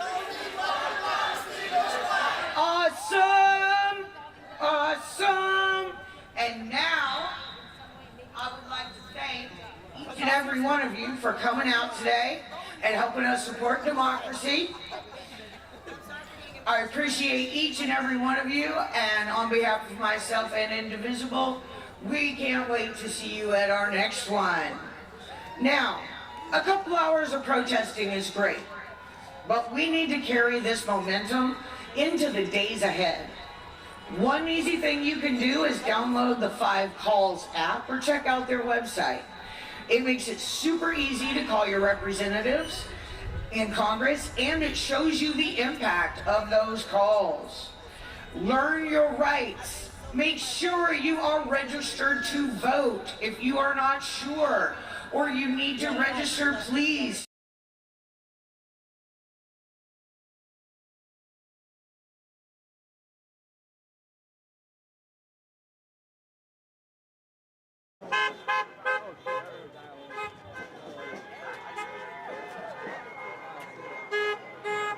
Important thing you can do is vote. Vote in every election, especially the small ones. Vote for school board elections. Vote for your local mayors and town councils. Vote like your life depends on it and help us turn out a blue wave in November. Send MAGA home! And help support the local fight against fascism by checking out Indivisible Denton on the socials, stopping by one of our Craftivism events, and coming to our next meeting, April 12th at 2 p.m. at the Emily Fowler Library.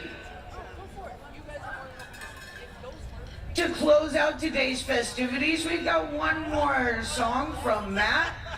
Thank you all for coming out, and have yourself a great Democratic Day!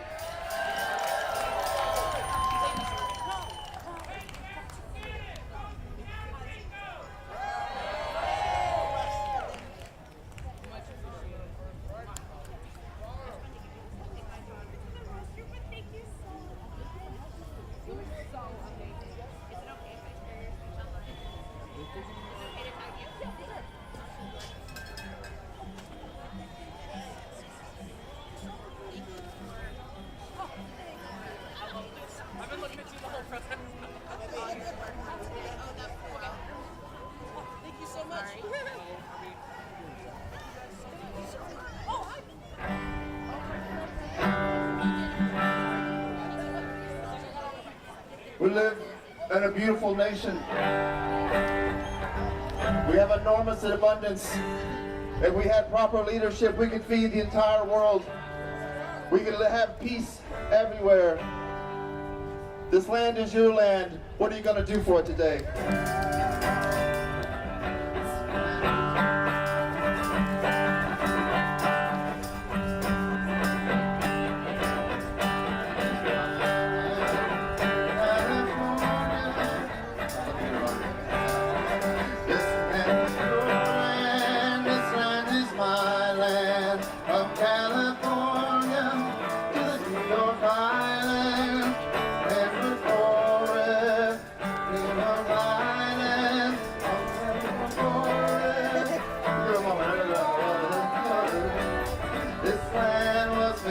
You and me.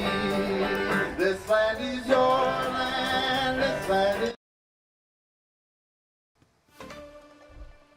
Welcome back, and thanks for joining us this morning on WFAA Plus. I'm Adriana D'Alba. This morning we are live at several No Kings protests happening all across North Texas. Right now you're looking live at rallies in Denton and Arlington. These are just some of the demonstrations planned in North Texas today. More than 3,000 rallies are going to happen all across the nation on this Saturday. Organizers say today's crowds are expected to break previous records. And we're starting to hear from some demonstrators in Carrollton about what brings them out today. Take a listen. When we first started protesting, there were 5 of us. 5 of us became 70, became 200, became 1,000. And it's grown, and we have 6 continents that people are out there protesting. We need to show critical mass that we do not agree with the current administration. And take a look at this map on your screen. It gives you a better idea of just some of the protests happening all across the nation, coast to coast. And it's not just big cities. These rallies are happening even in small towns across the Midwest. Now, all of this taking place as GOP leaders gather in Grapevine for the Conservative Political Action Conference. It's expected to run through the weekend. Governor Greg Abbott will be there along with other Texas Republicans, including Ken Paxton, Ted Cruz, Chip Roy, and Mays Middleton. They'll speak about their goals for the Republican Party, and we will be streaming that conference. It is happening right now on WFAA Plus, and we have that live coverage for you. But let's check back in with Luke Clary in Arlington this morning. We've been with you all morning, Luke. That rally happening right now. We did see a large crowd earlier, but looks like that crowd is maybe beginning to thin out, Luke? Indeed, Adriana, the crowd thinning out now, but I talked to the organizer a few moments ago who said that this is now the 3rd No Kings protest in Arlington, and that today may have been the biggest of the 3, with potentially several thousand people participating. You can hear the vehicles still going by, a few stragglers here, people waving their flags, honking their horns, a wide variety of people here coming from different walks of life, different ages, different places in life, but they're united under a similar theme, that No Kings banner, comparing President Trump and some of the actions that he's taken in office to that of a dictator. And they've added a new complaint here with the U.S.-Israel strikes in Iran and the resulting increases in prices at the gas pump and really across the economy.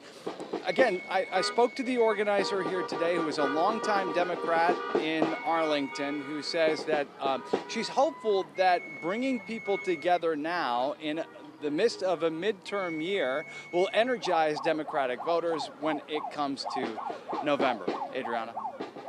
All right, Luke Clary, our thanks to you for keeping us updated and just showing us how things look on the ground. Luke, by the way, we'll head to Dallas after this, so make sure you keep an eye on demonstrations in North Texas and nationwide all throughout the day with our special team coverage. Keep it right here on WFAA Plus, where we'll have the very latest for you.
not forget before Trump nominated Pam Bondi, he nominated Matt Gaetz for Attorney General. And if you want to talk about the Epstein files and pedophilia, Matt Gaetz knows a thing or two.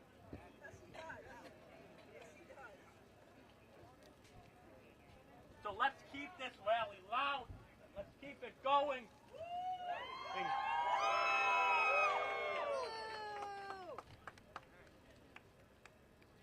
Because when you say with justice and liberty for all, I ask you, in this administration, who is a justice for? Because I am not seeing any justice, fair or impartial, being served under this administration.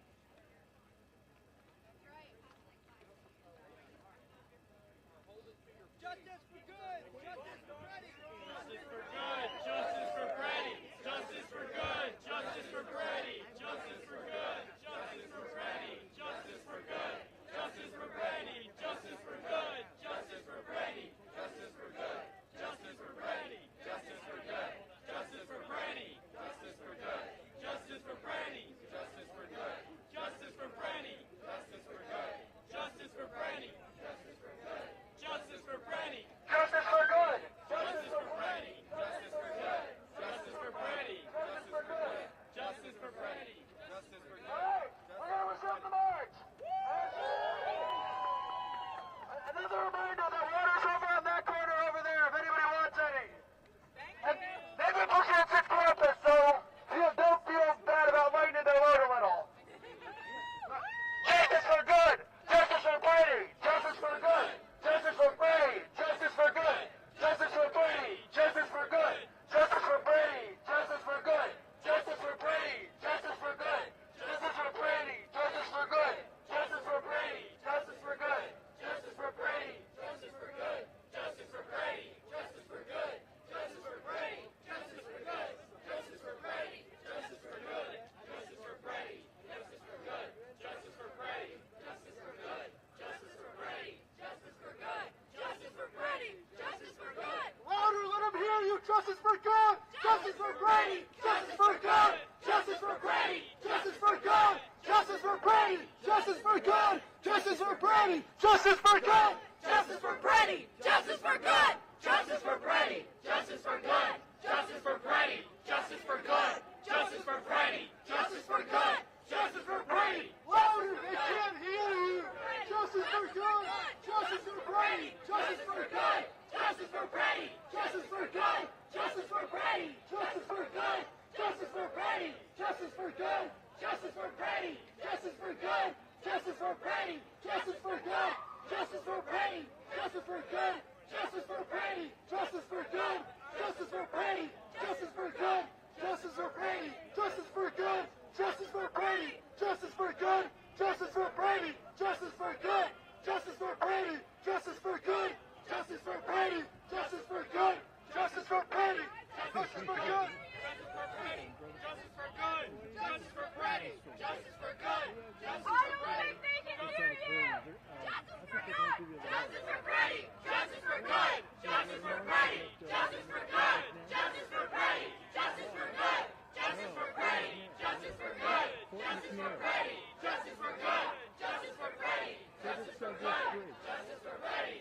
for good! Justice for Brady! Justice for good! Justice for Brady! Justice for good! Justice for Brady! Justice for good! Justice for Brady! Justice for good! Justice for Brady! Justice for good! Justice for Brady! Justice for good! Ice out now! Ice out now! Ice out now! Ice out now! Ice out now! Ice out now! Ice out now! Ice out now! Ice out now! Ice out now! Ice out now! Ice out now! Ice out now! Ice out now! Ice out now! Ice out now! Ice out now! Ice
justice, no peace.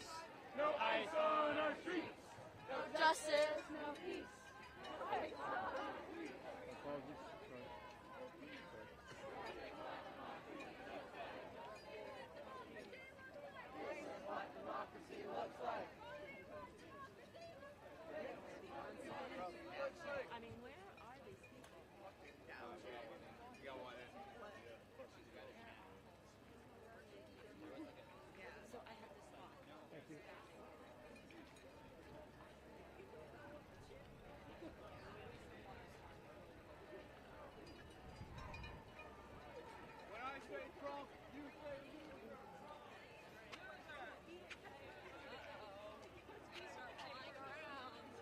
The president is a highly successful con man. He's managed to fool millions of people and make billions of dollars on people that don't realize what they're dealing with. It's just a con man. You say con man, Trump. Con man. Trump. Con man. When I say Trump, you say con man, Trump. Con man. Trump. Con man.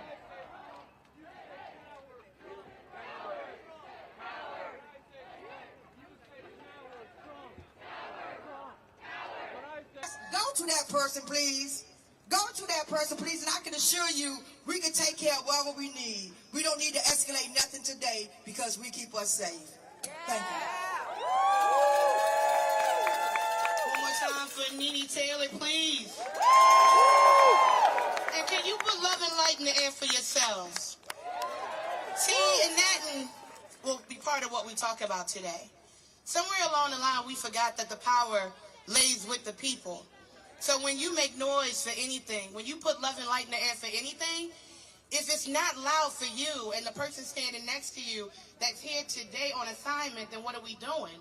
So again, put love and light in the air for you showing up, for you being willing to take this space. And with that, I say good afternoon, family. And thank you, Nene, for such beautiful words in that introduction. Before we get started today, I want to acknowledge what it means for all of us to be in this space together, because showing up matters. But the truth is, showing up in solidarity is not enough. Hell, being a proactive and informed voter right now is no longer enough. Because, Village, it is time to get active in community, because we are the change that we've been waiting for. So I'm going to start by asking you this. What is your plan of action? And how uncomfortable are you willing to be? See, right now we have folks trying their damnedest to destabilize the DC budget. We have armed soldiers walking through our streets, and if you want to know what happens when they do, ask Julian Bailey's family that's still trying to figure out how his life was taken by that U.S. Marshal. We have the D.C. Safe and Beautiful Task Force that's arrested over 10,000 people in D.C., but we don't get to name the names or the faces of the people that are locking them up. So again, I will ask you, what is your plan of action after we gather today, and how uncomfortable are you willing to be? Not what will you post on social, not what will you comment under somebody's picture, not what reel you gonna share with the group chat, but what is the plan of how to use your superpower in these times when some of the worst parts of history are already starting to repeat themselves? So for me, and I'm speaking as Poet Taylor, George Taylor's daughter, either you are for the freedom of everybody, those who are not here, that is everybody, but in DC it's everybody, and I'm talking about every shade, every gender, every size, every culture, and every experience and story, or you're not. There are no in-betweens anymore. You know, one of my favorite poets once said, they got money for wars but can't feed the poor. Believe it or not, Tupac Shakur spoke those words in 1993. Now you tell me, how the hell are we gathered in 2026 still having the same conversations? Because the way I see it, millions are being spent like it's nothing on everything from crab legs to dollars being sent abroad and invested in things. We have said time and time again, we don't want our money supporting. Keyword, our money. Shouldn't our money be poured into the people our DC residents, our cousins countrywide who are working 40 plus hours a week yet sleeping in their cars because there's no place in this country where minimum wage covers basic housing. Or maybe it's holding billion-dollar corporations accountable versus leaving us to try to figure out how to handle electric bills that are doubling and in some cases tripling. Why is no one concerned? People are working full-time, 10 times over, and still can't afford to have the basic necessities? Do we have time today to talk about the gap between everyday workers and the CEOs who run those billion-dollar companies and how it's grown beyond anything that makes sense? How the hell are you receiving $1 million bonus every year and your employees are deciding between food, gas, medicine, or heat? Can we sue them? Absolutely. Can we legislate them? Absolutely. Can we protest like we are doing today? Absolutely. But first I have to ask you again, beyond today, what is your plan of action and how uncomfortable are you willing to be to achieve it? See, to me, it's no longer black or white or brown. It's not even red or blue because it seems the people that we are up against only speak green. And when you talk that language, it gets uncomfortable. See, my father, George Taylor, always told me when somebody shows you are who they are, believe them. What else do you need to see? What else do you need to experience? What else has to be taken away from you? What file can be dropped that you don't already know exactly what is staring you directly in the face? The time for excuses are over. And then most importantly, what are you willing to do to be a part of the change that we are overdue and that we absolutely deserve? Because here's what I believe as I stare at all of you. We already have everything we need collectively. And technically, no one in our village should be without. If they say they pull in a program, then get together and create the program. If you don't like that the Department of Education is moving to the Department of Labor, then what kind of classes are you teaching? What are you doing?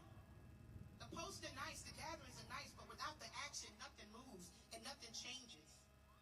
So before we leave here today, connect, build, exchange, and not just with the people you came with. Connect your part of the village to the next part of the village. Be intentional about how you show up for each other. Not just today, but who's going to speak up for the person at work that you see is being treated wrong? Who's going to step up for somebody in community when something's not going right? Are you going to support locally? And will you get back to being your brother and your sister's keeper? Because the power has never left us. It has always been and will always be with the people. And when we forget that, you get folks trying to be kings and all other kinds of things. But when we put our foot down and say, hell to the no, and collectively we move together, how do you think we got this far, even with so much work still left to do? So again, I will ask you, what is your plan of action? And how uncomfortable are you willing to be to make change real? Because together we can move mountains. Now, if you need help formulating that plan, no worries. Because today, every change agent that hits this stage has something to add to your arsenal and your toolkit. And with that, we welcome our first two speakers of today. Darius Baxter, Chief Engagement Officer of Good Projects, and the Reverend Dr. Anika Wilson-Brown of Union Temple Baptist Church. Put love and light in the air and welcome them to the stage.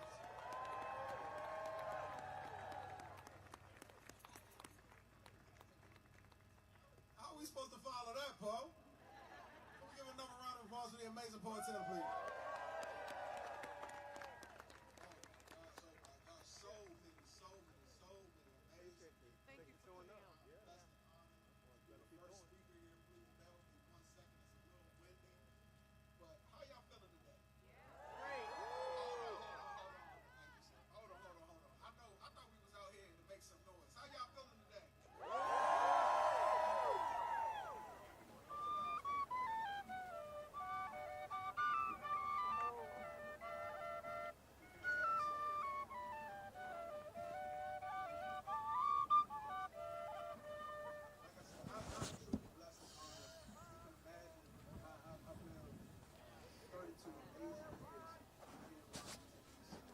Yeah, we should try to get ahead.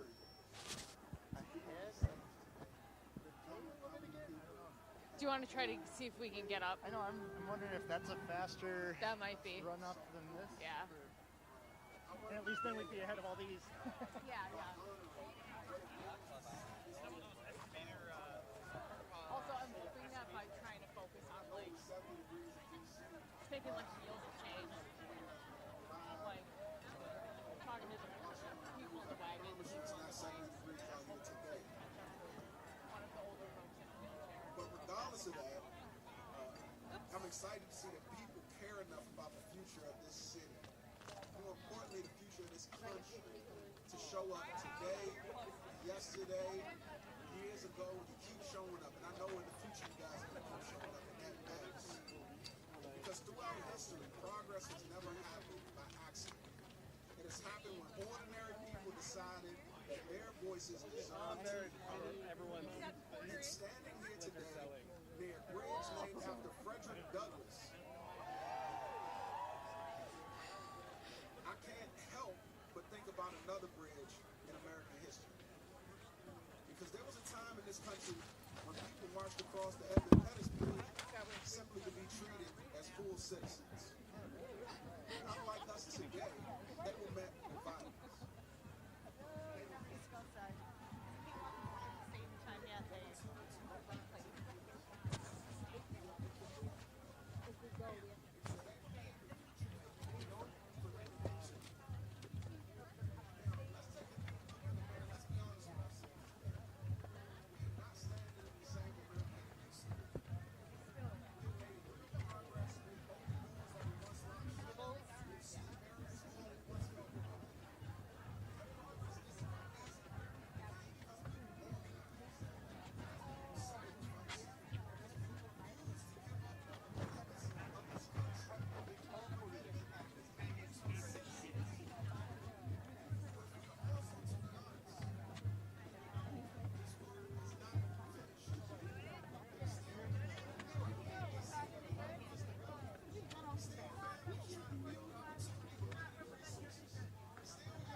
So now it'd really be good to get to that side of it just so everybody keeps moving from right to left on the camera.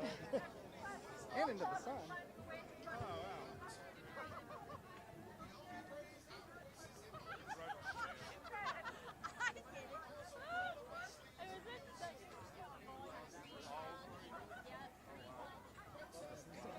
Excuse me, sorry.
Because the strength of Washington, D.C. has never come from one person, one leader, or one man that believes he's a king.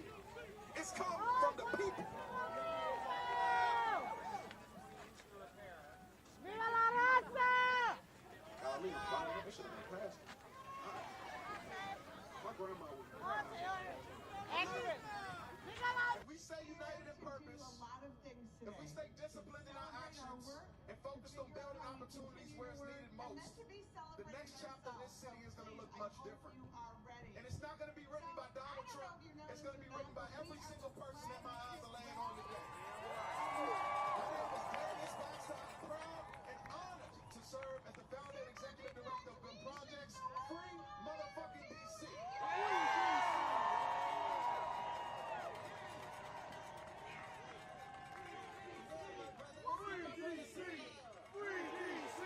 Minnesotans? I have no idea, because we are all from here, know here, have been. Let's be honest about ourselves.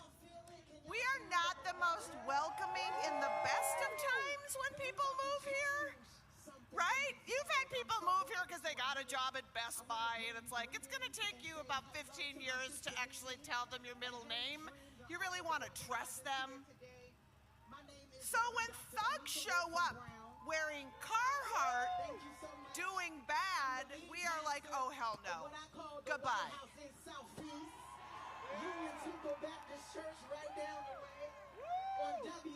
We do it with humor, we do it with rage, we also do it with tedium, which I love. You know, Minnesotans will be like, we don't like you here, we don't like you here, we don't like you here. You know, just the repetitive nature alone should have chased them out. But we are here because we know what ICE can do, but we are under attack from all sides. So many issues. I work on reproductive and abortion rights. I know. As we speak right now, Josh Hawley, the tallest ghoul in the Senate, along with the FDA, are trying to use bunk studies to remove access to medication abortion. And let me tell you what, it's scary. I actually was thinking this morning, maybe we should rename the uterus ICE so it could have absolute immunity.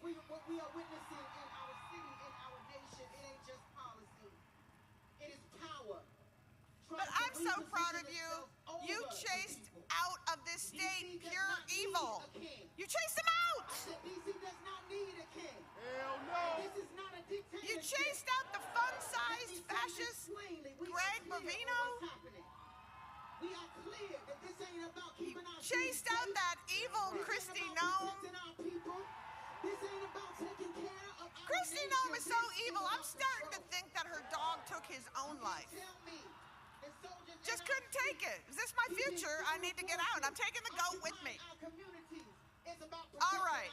I am here simply to introduce some of the finest people I know. People who have worked hard, people who have worked hard organizing here, musicians who are using their art to really fight against fascism. So today's about healing, joy, regenerating, and continue to fight the work and getting marching orders as we move ahead. And so, our first marching order, get out your phones. Get out your phones, because I'm going to say this a couple of times throughout this block. So I want you to text the word VOTE to 30319. What that will do is you're going to get plugged into the Election Protection Network, which is so crucial. And they'll call on you to monitor polling places, report voter suppression, and show up when it matters most, because democracy doesn't defend itself, but together we will. So, are you ready for some fun and for some inspiration? Let's get to it. First up, the dynamic chamber ensemble from the incredible Twin Cities Gay Men's Chorus, directed by Gerald Gurris, is Borealis. They're going to set our day with a song about struggle, resilience, and victory. The story of Minnesota, not over the last few months, but over the last year, and the story of who we are. Please welcome Borealis. And your next two guests to hit the stage. Change agents aren't a good enough word of how they are in community day in, day out, getting to the roots of what the needs of the people are across communities. But once they speak, you will understand exactly why they needed to be in this moment, on this stage, with us in this time. Please put love and light in the air for Racine Pendarvis, High Priestess of Love, Goddess of DC, and Community Advocate, who will be joined by our cousins from the Migrant Solidarity Mutual Aid, that is Magvi and Joanna. Love and light in the air, please.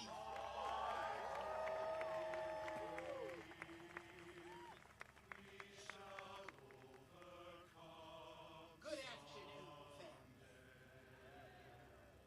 Let's try that.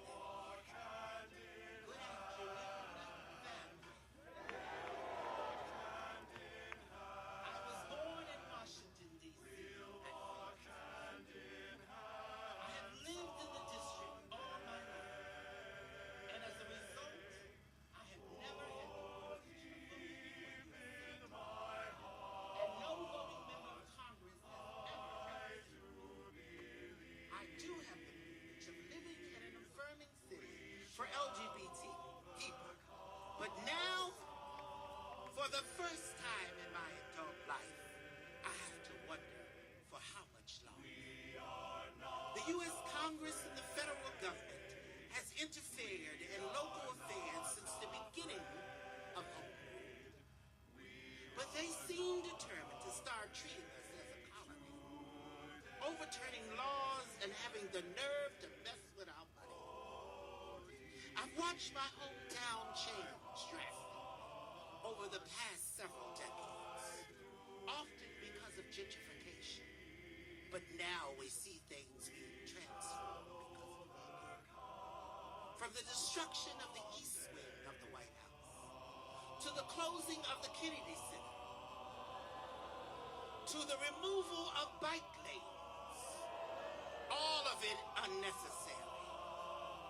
We now have soldiers roaming the streets. The National Guard has been here before, but this time, there are no riots. There is no insurrection, but there is an upcoming election. We've become too comfortable. We became complacent. Many of us have seen presidential administrations come and go, but this one came back like a bad. And now we are all uncomfortable. I need you all not to be complacent. Do not comply. And do not be complicit. Engage in small acts of resistance. Join the big movements. Share information. Do what you can. Give all you can give. We have an important primary election happening. And you can do better than that. Borealis, everybody! Thanks for joining us this afternoon on WFAA Plus. I'm Adriana De Alba. No king! No king! No king! No king! No king! No king! No king! No king! This was a scene earlier as protesters gathered in Southlake for No Kings Day. More than 3,000 No Kings rallies are happening nationwide and beyond today. And right now we are monitoring protests happening in D.C., Chicago, and Atlanta. You can see large crowds there. Plus, we are live at several No Kings protests across North Texas. So far, we've been to Denton, Southlake, Carrollton, Arlington, and we will check in with my colleague Luke Clary, who is in Dallas right now. This map right now on your screen gives you a better idea of some of the protests expected from coast to coast all throughout the day. We know that there are also protests happening in Europe, but right now there's another rally getting underway in Dallas, and that is where we find our Luke Clary. Luke, you were just in Arlington showing us those crowds there. You're in Dallas now. Tell us what you're seeing there and how this is different. Hi, Adriana. Yeah, I can tell you that this protest is just now getting into full swing. We're starting to see people trickle in, and a pretty large crowd has started to gather over here across the fountain. As you can see, they're right in front of Dallas City Hall. Lots of people carrying signs with strident anti-Trump messages, some of them with just expressions of anger. Others are more humorous. Some signs are just downright vulgar, and so we're trying to avoid showing those on broadcast. And as you can see here, there's a stage up at City Hall where we've heard a lot of anti-war messages from the speakers up on the stage. It's different from what we saw in Arlington, where we spent part of our morning today. We saw hundreds of protesters, if not several thousand, lining both sides of the street there. Abrams Street in a busy business corridor, where I would liken that atmosphere to something like a block party or a parade. For the most part, folks were lighthearted and happy to be there in a moment of solidarity.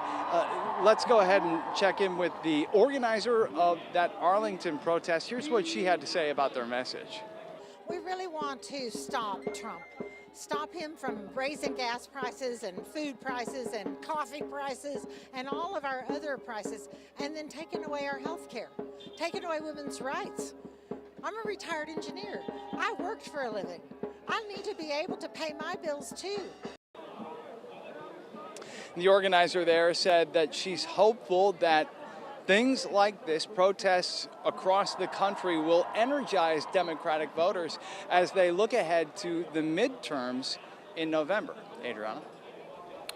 Thanks, Luke. And organizers are saying that today's crowds are expected to be larger than that of previous rallies. And you mentioned when you were in Arlington earlier today that's what you were seeing out there. So our thanks to you, Luke, for keeping us up to speed as we cover this latest round of No Kings protests. Now, this is happening as GOP leaders gather in Grapevine for the Conservative Political Action Conference.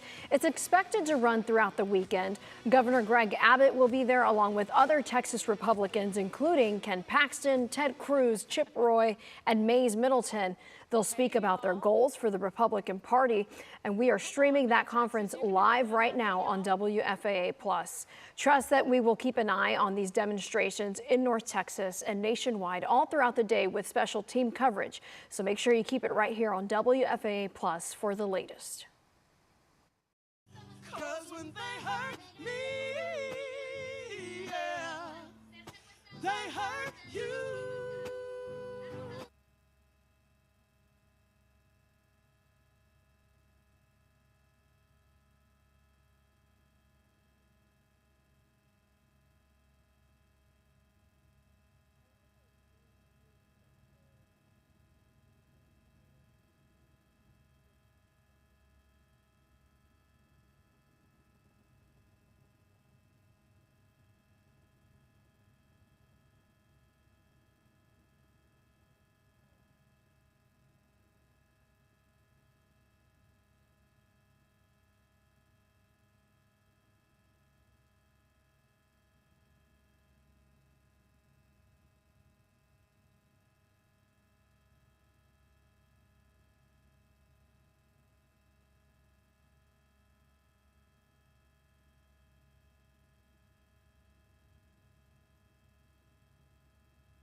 That money just can't go.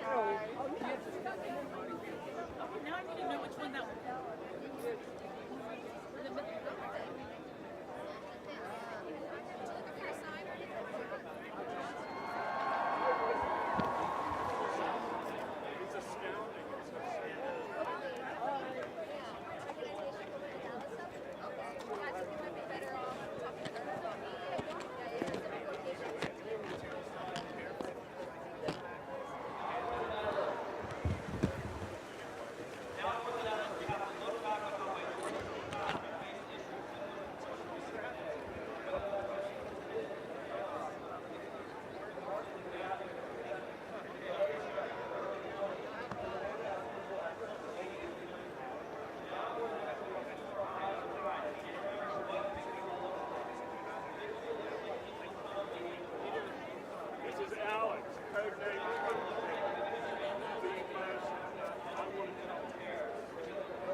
We didn't ever watch it. We had to. Yeah.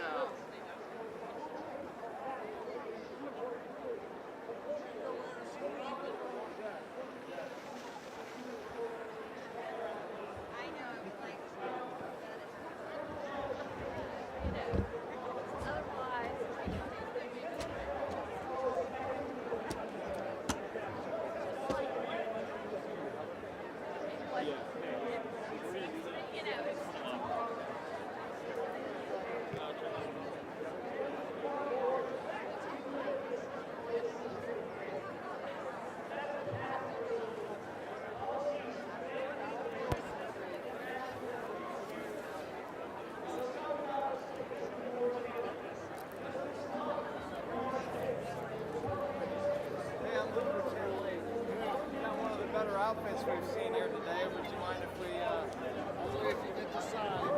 You gotta get the sign. That's what we're here for. You're with Channel 8. Tell me, are you affiliated with ABC? Yes? WFAA, ABC. ABC, all right. Do you mind if I put this on for you? Thanks. What's your name, sir? Paul Schmidt. Paul?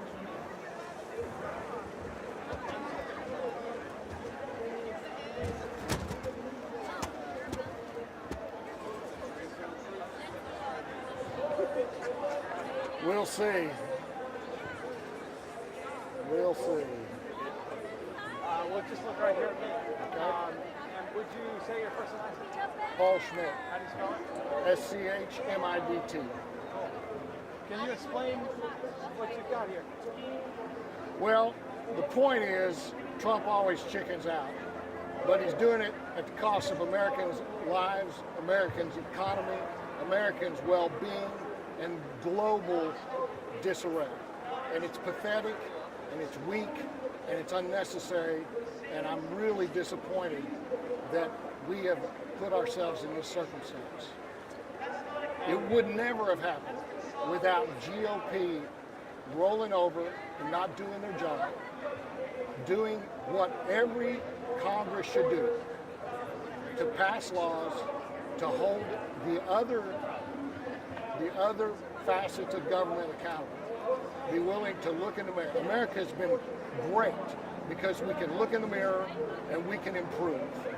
And right now, we're afraid to look in the mirror. Or when we look in the mirror, we're refusing to see what's going on. And is the idea here, are you saying that the GOP's, the GOP has chickened out. The GOP has chickened out in more ways than I can fit on my sign. But I tried to kind of summarize them on this. And I also have the colors of Ukraine in my sign because we asked Ukraine to give up nuclear weapons for our protection. And last night, our president said that we didn't need to be involved in the Ukraine conflict.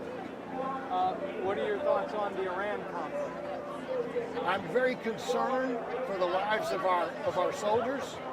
I think it's a shame that innocent lives are being shed at the cost of what now we've got a closed strait that was open. And there were supposedly negotiations going on. At this point, I don't understand how anybody would negotiate with this administration, knowing that in the heart of a negotiation, they get bombed. Why could you trust them? What does it say to you, all these folks here? How does that hit your heart? I think Americans are smarter than their government, especially this government. I think Americans expect their representation to be what Americans believe and what Americans see. I think our Constitution is being just run over. I think Americans know this.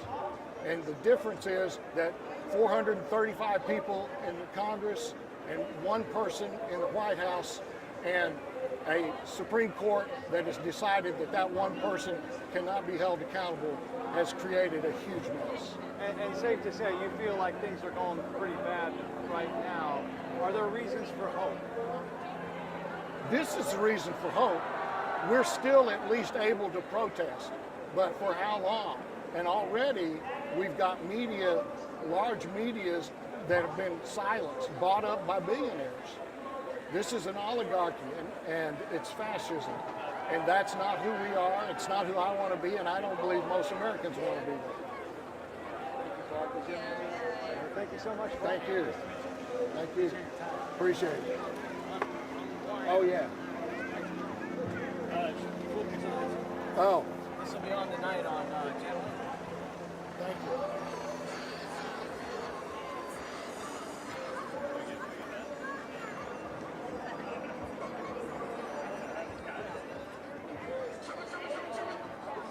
Thanks. You guys, you got to do your jobs. Yeah. And you can't kowtow to wrong-headed authority. So please keep doing your job. We do the best we can, man. Thank you. And I appreciate it. Thank you.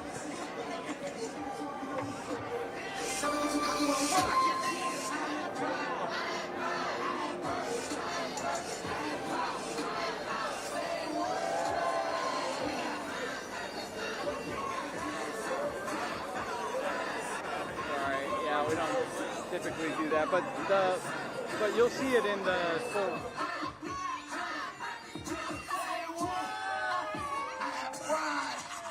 I have purpose. I have power. Say what? I have pride. I have pride. I have purpose. I have purpose. I have power. I have power. Say what? Yeah, we out. One more time. When I say free, you say DC free. DC free. DC. When I say free, you say DC free. DC. DC. Once again, everybody, we are the Freedom Futures Collective on FFC for sure. If you like what you heard, and you will follow us in Freedom Futures Collective.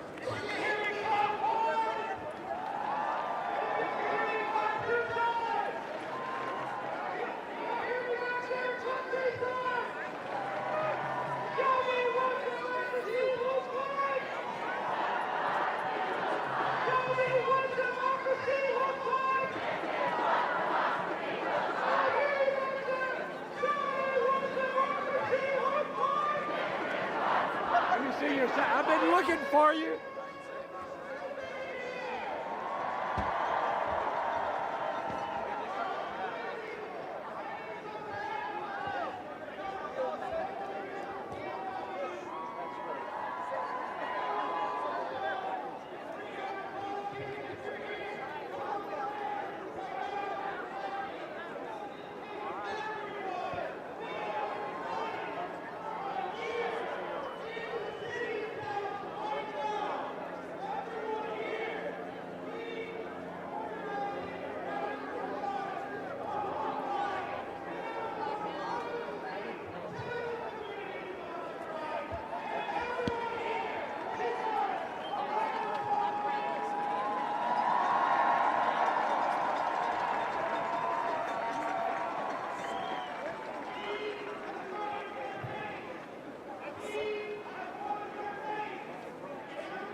Thanks again.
who helped by making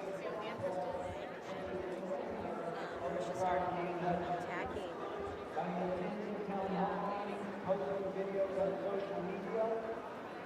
Here's where I think what it boils down to. I talked to a representative of the owner of the building in Hutchins, and she said, Paul, you would not believe how many calls we got from Dallas to stop the prison. So when asked, what good does it do to come to one of these rallies? We stopped the prison, and we're going to stop ICE.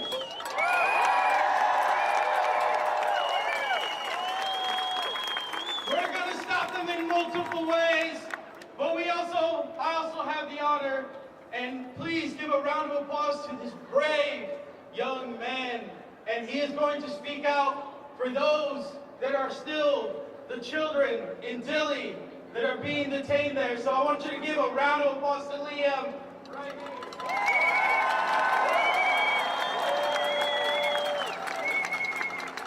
Hello. Hi, my name is Liam. I'm 12 years old.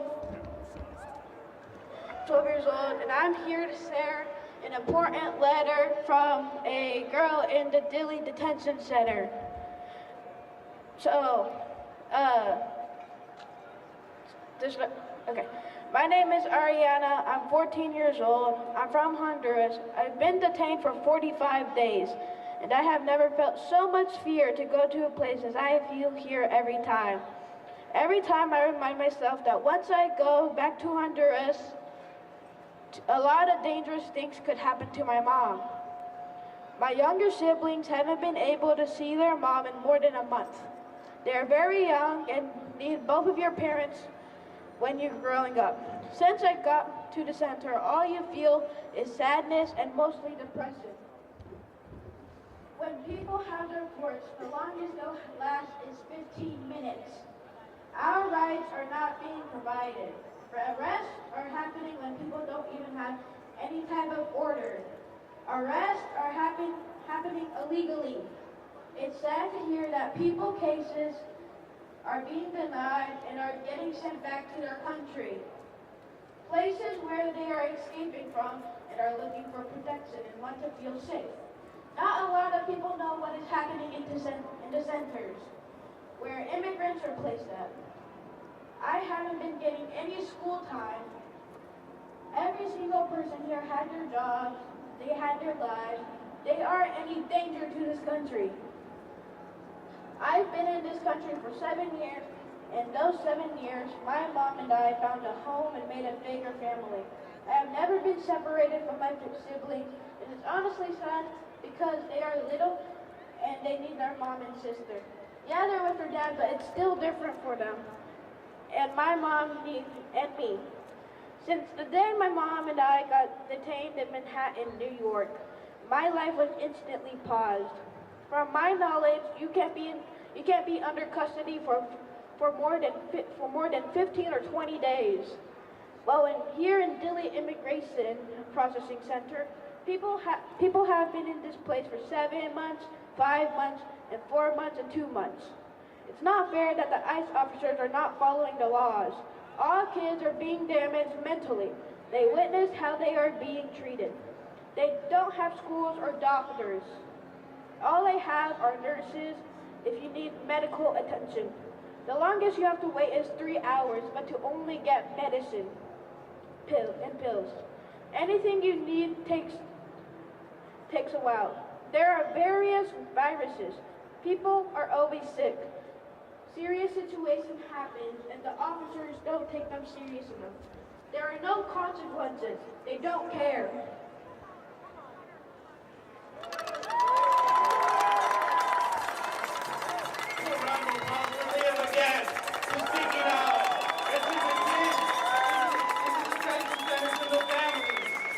That is why we're here today. And that is why we need your help. And if you want to help us and a campaign we're working on where we're calling on City of Dallas officials to create an ordinance to make ICE agents identify themselves in Dallas and bring them out here. And so thank you all for being here. Let's go and get ready to say our voices loud and clear.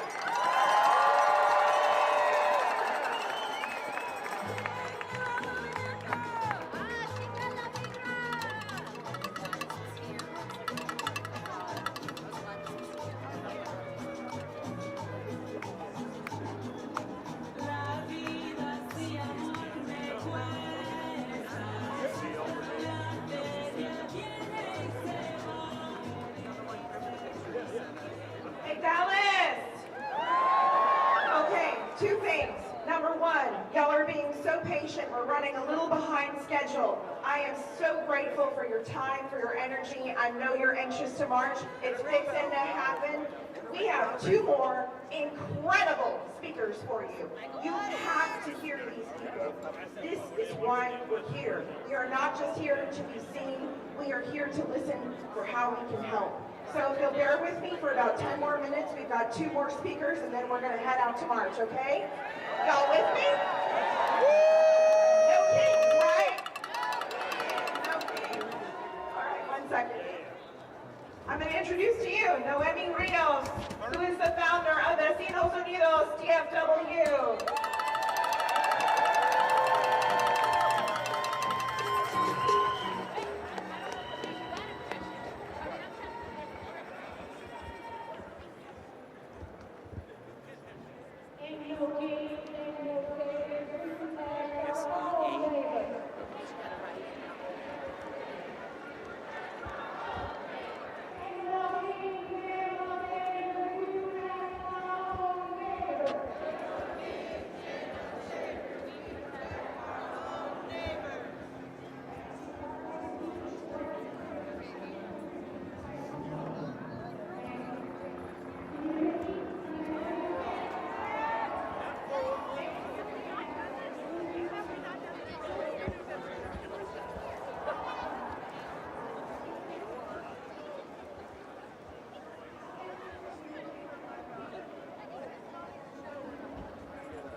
I feel like we've been very white today.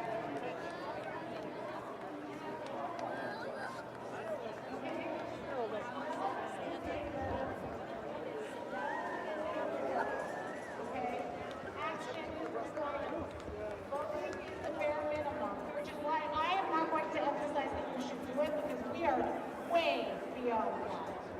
Way beyond that. 4 days ago,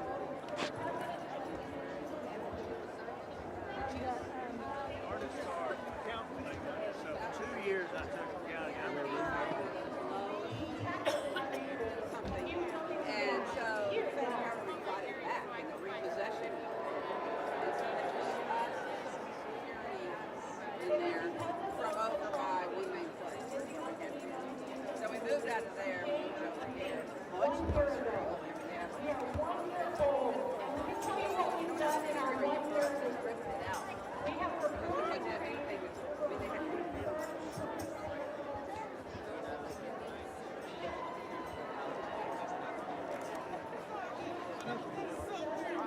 My name is Luke. I'm with Channel 8. Would you guys want to say what you're... No, I'm okay. Yeah. Thank you, though. Okay. Yeah. Thank you.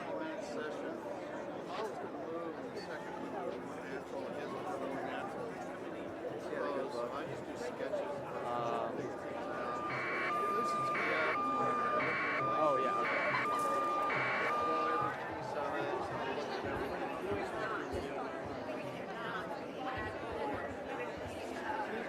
Hi, I'm Luke with Channel 8. We're looking for people to talk to. You don't want to hear from them. You guys want to overthrow the Epstein class?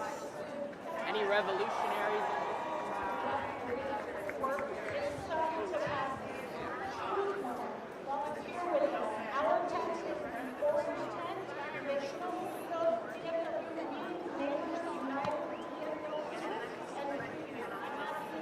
Our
today, I'm reminded of why we must never give up, because together we can and will fight back against the forces that seek to take away our freedom.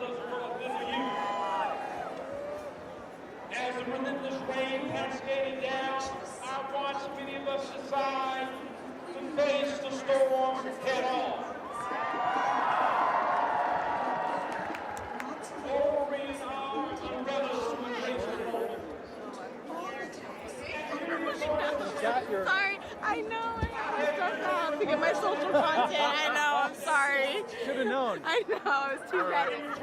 Good to see you. The official writer once wrote, for we know that all creation has been groaning the pains of childbirth right up to the present time.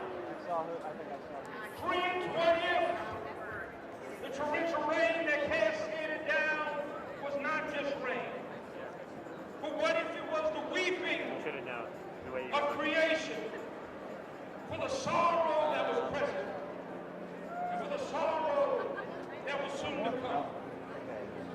Maybe, just maybe, creation wept with sorrow for the childhood victim of an international ring of pedophiles, known that instead of releasing the files containing evidence framed by the sitting president, those files would be redacted. Who are you with, man? With Channel 8. Yeah, we'll talk. Okay, thanks. Or I'll talk. You'll talk. I'll stand You don't with want to? Well, because you have the mask on, I didn't know if you wanted to. I got you, man. It's cool. Okay. Is this thing on? Okay. Well, what brings you here? Out here to stand in solidarity with, the men, women, and any disenfranchised person in the country who doesn't feel heard, seen, represented. Here to, show that your First Amendment rights are, being infringed upon, important, and to be here, and just show up and show out. People come here under the same banner, like this No Kings concept. What does that mean to you? To me, No Kings means within the context of our democracy, our constitutional democracy, that we vote the people in power, and the people in power work for us. Whereas in a monarchy, where an established ruling class continues to have power and oppresses the people who maybe don't do their will or don't align with them, that's obviously not what we're about. I saw something this morning, we've revolted for less than what has happened in this past 2 years to overthrow monarchies in the past. So yeah, we have voted and we are not being heard or seen. In fact, we are being disenfranchised as a country. How does it feel to see so many people here? It's encouraging, it is empowering. I think that obviously leftists or progressives lack a large tent idea. So to be out here and see people from all different structures of ideas of government, socialist, communist, or progressive left, Democrat, centrist, even some left-leaning Republicans. The tent is open, come on in, we all want the same thing, I hope, and that it's really encouraging to see that, wherever they are in their political journey or spectrum. And how about you? How do you feel to see all these people here? Feels very good because sometimes you feel very alone in how you think because you're at home all the time with just the family around you. So when you're in this space and you see everybody that thinks the same way than you, that realizes that the things that you're against, you're also against, just makes you feel less alone. Do you think that this can carry forward to, there's an election this year, does it give you some hope that there could be some energy? I think definitely there's a little bit of hope there when you see so many people getting together to think about the same things. I think it is an election year, and we already, have Tellerico to be able to vote for this year. So I do think that it plays a part in giving people the hope and the willingness to go out and vote for this year. Yeah. Cool. Yeah. Are you guys okay with giving your names? Yeah, I'll give my name. Yeah, what's your name? Gavin, Gavin. Last name? Can I just say a letter? That's fine. Okay. Okay. And then I'm good. Yeah, no, I prefer not to. Thank you. Well, thank you guys. Thank you, Luke. Appreciate it, guys. Appreciate it. Yeah, be safe out there. Yeah.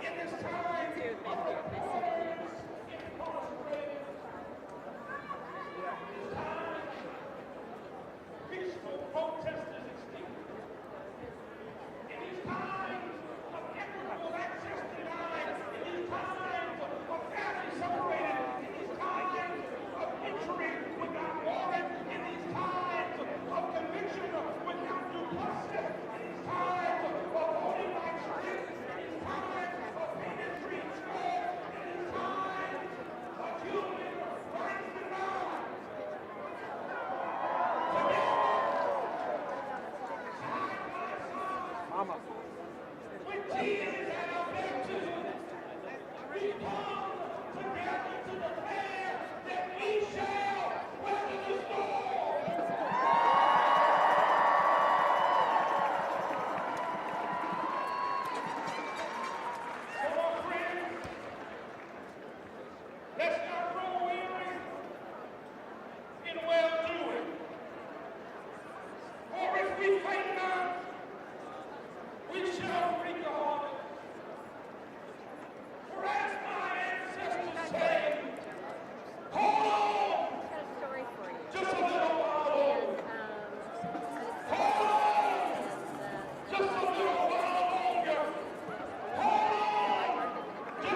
go, folks. We're moving in this direction.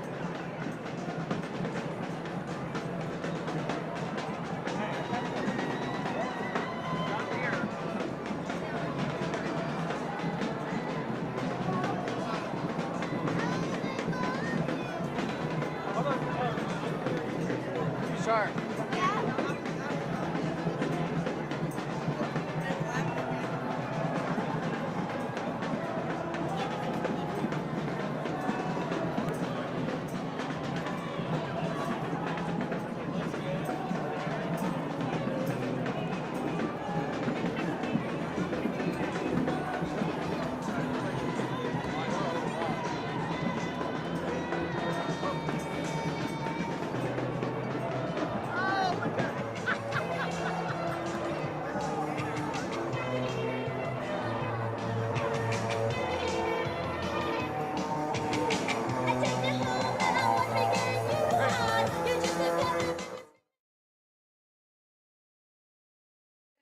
That we're all safe and that we're all secure. All right, so we have amazing, talented artists in Chicago. We already know that. We know that off the bat, right? We got good music, we got good food, we got good everything. That's why everybody wants to come to Chicago. But first up, we have the amazing Melody Angel, who blends soulful vocals, her electrifying guitar skills. So give it up for Melody Angel!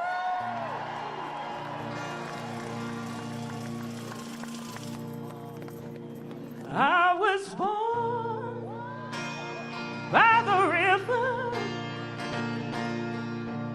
in a little old canoe. Just like the river I've been running ever since. It's been a long time coming, but I know change gonna come.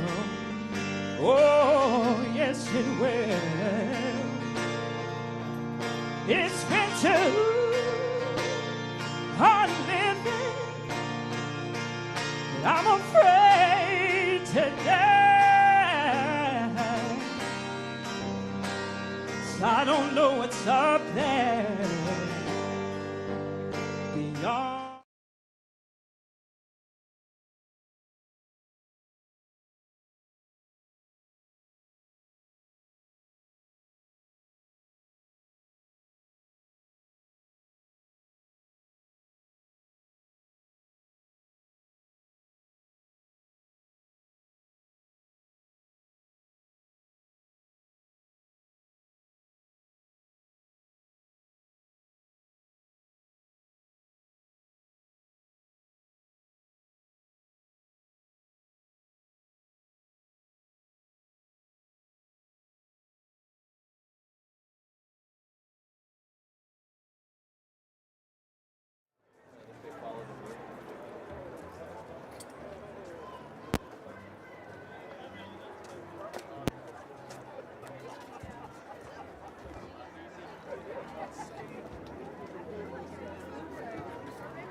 I hate that skinny leg shit.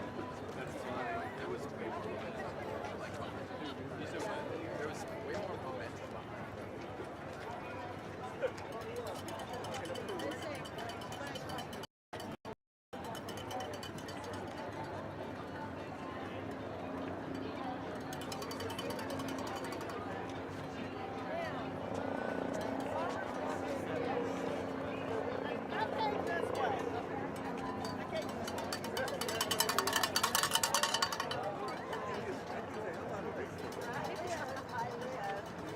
That's one of the reasons why I didn't let it go.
Roughly an hour.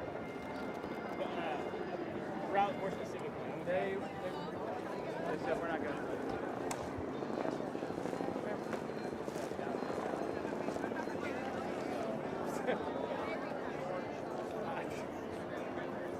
Security. Yeah, I don't know what to tell you.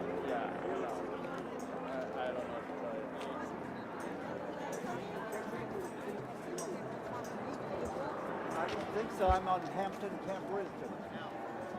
If you like,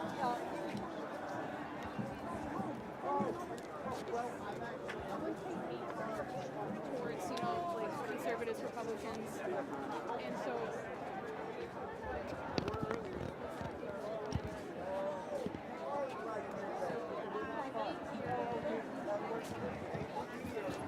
Channel 8. Channel 8? All right. They definitely have a big surprise gift. When is this going to air? It'll be on tonight at 6 and 10. Okay. There you go. Hey.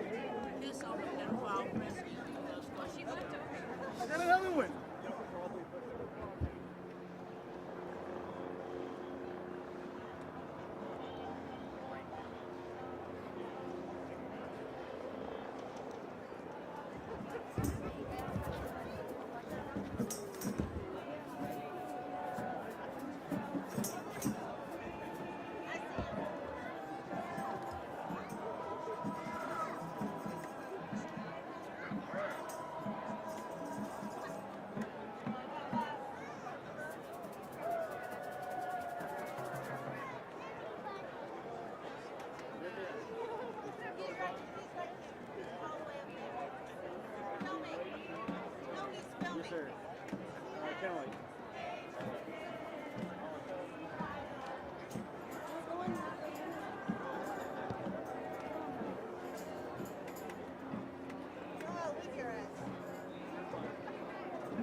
We're gonna go this way. I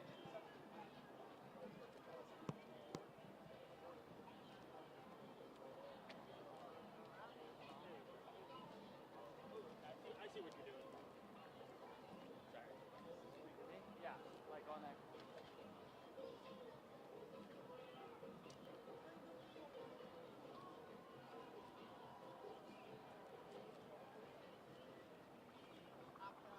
And then we might be able to see more.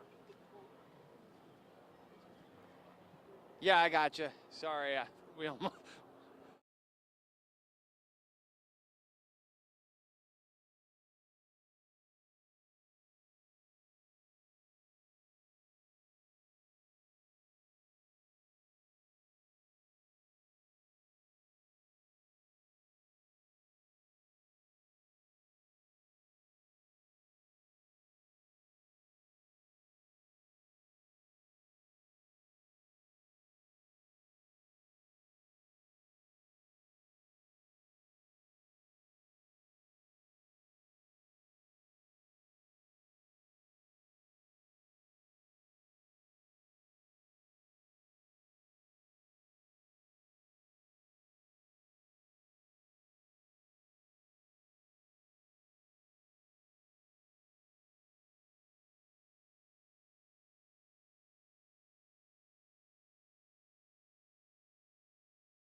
Hello, everybody, and welcome back to continuing coverage this afternoon here on WFAA+. I'm Teresa Woodard.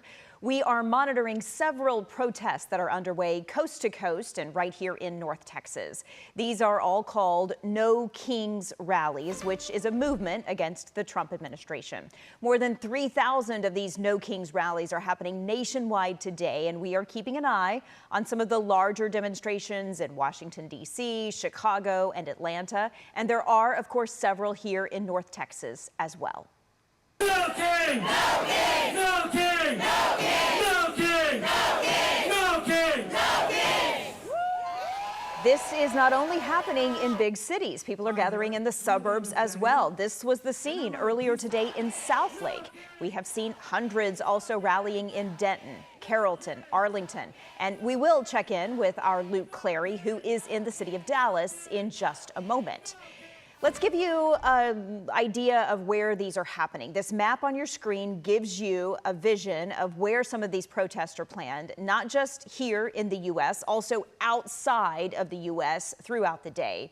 Right now, a rally is currently underway in downtown Dallas. We want to go there where WFAA's Luke Clary is standing by. Luke, I know you were covering the rally in Arlington just a little while ago. You've now made your way over to Dallas. What are you seeing here in the city? Well, Teresa, I can tell you that this rally has now become a march. I'm standing on the corner of Young and Irving, very close to Dallas City Hall, where we saw thousands of people gathering. There were speakers up on stage denouncing various policies of the Trump administration. And as you can see here, the march is currently on the move. We just had an organizer on a bullhorn come over here and tell us that the reason that it was slightly delayed is that there were some counter protesters blocking their path.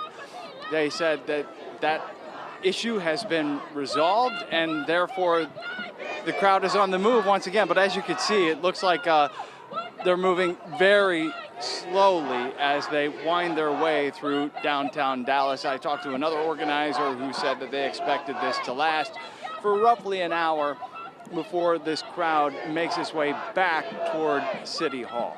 And some of the issues that these protesters are raising, you can see right on their signs.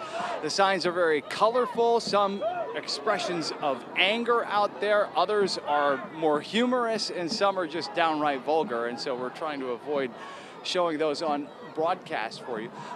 Earlier today, we were in Arlington as well. Now, that protest was more stationary, very light-hearted, and I would say you could compare the atmosphere there to something of a block party or a parade. People were having some fun. You could see as drivers would go by, they would honk their horns in solidarity with the messages on the signs. I talked to the organizer there as well, who believes that this could be a good opportunity to energize Democratic voters with the midterms around the corner. Take a listen. These people will all vote. These people will show up and vote. They'll volunteer for precinct chair. They'll do block walking for candidates. People don't forget. People remember. A lot of these people have been to more than one rally. And I'm sure we'll have at least one or two more before the midterms. So, yeah, it does. It matters. And I think, as you mentioned, Teresa, there are some 3,000 of these events happening across the country. A lot of them are happening right here in North Texas as well. And so there is some hope as we talk to this organizer in Arlington and to various protesters here that with the Democrats running a full ballot in this November's midterm elections, that there's an opportunity here to gain some ground and for voters to express themselves and to make some significant change when the elections come around, when they go to the polls this November. Teresa? Luke, I think that's a really important point that a lot of people are going to ask about, so what? And if indeed people do go to the polls instead of just marching on the streets, then potentially, there could be some action out of this. One real quick question for you, Luke. Size-wise, do you have any idea, or any of the organizers telling you about the crowd size that you saw in Arlington as well as here? I know it's a really difficult thing for me to estimate when I am out on the scene of those things. Well, it's hard for us to estimate here on the ground as well. I know that we're trying to get a chopper up in the air, and I think that will give you a much clearer view on just how many people are marching through downtown Dallas. But yeah, since you asked about Arlington, the organizer said that every successive event, these No Kings protests, the last one being in October, every successive event has been larger, and this latest one was the largest yet. There could be several thousand people there earlier in Arlington. Now that crowd has since dispersed.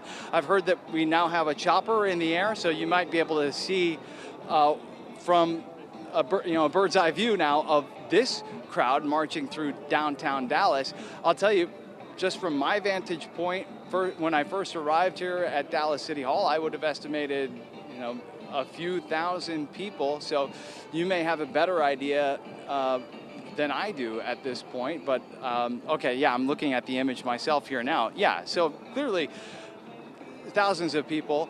They're very slowly going to make their way through downtown Dallas. So that, of course, will have its traffic impacts for drivers to be aware of as they're making their way through town as well. I can tell you that, there's certainly a lot of energy and there's a lot of passion out here. But aside from that one note that we heard from an organizer over the bullhorn about potential conflict with some counter-protesters, I have not personally seen any signs of violence or conflict or fighting whatsoever. So for the most part, it appears that while these are very large and passionate crowds, that the protests have been peaceful and proceeding rather smoothly.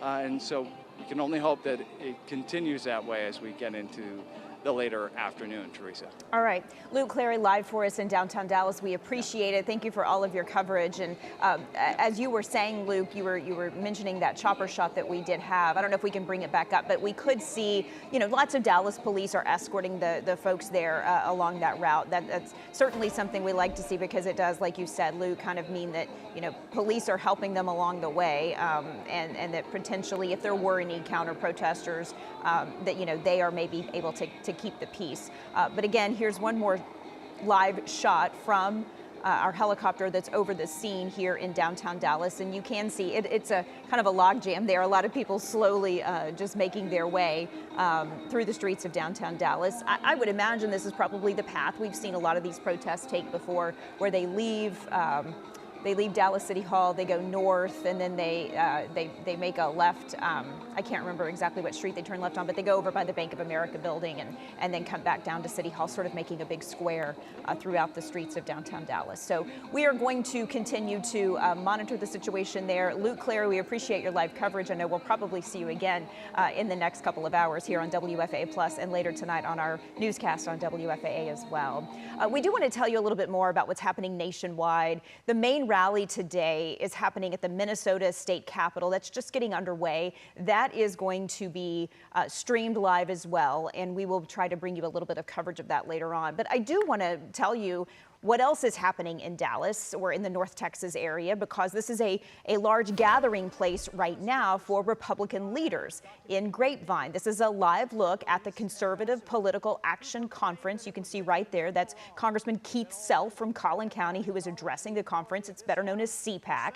This has been underway since late in the week, and it runs throughout the weekend. We know that Governor Greg Abbott spoke yesterday.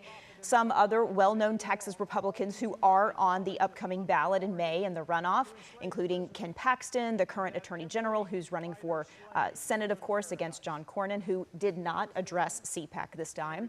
Chip Roy, Mays Middleton, who are candidates for Attorney General. Senator Ted Cruz also scheduled to speak today. Now, we are streaming the CPAC conference right now on WFAA Plus as well, so if you'd like to tune in and watch a little bit of that, you can do that as well. We are going to keep an eye on all of these demonstrations in North Texas and across the country, across the world, really, throughout the day. Our special team coverage will continue, but keep it right here on WFAA Plus for the very latest. Stay with us, everybody. Thanks for watching. I'll see you a little later.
rights advocate.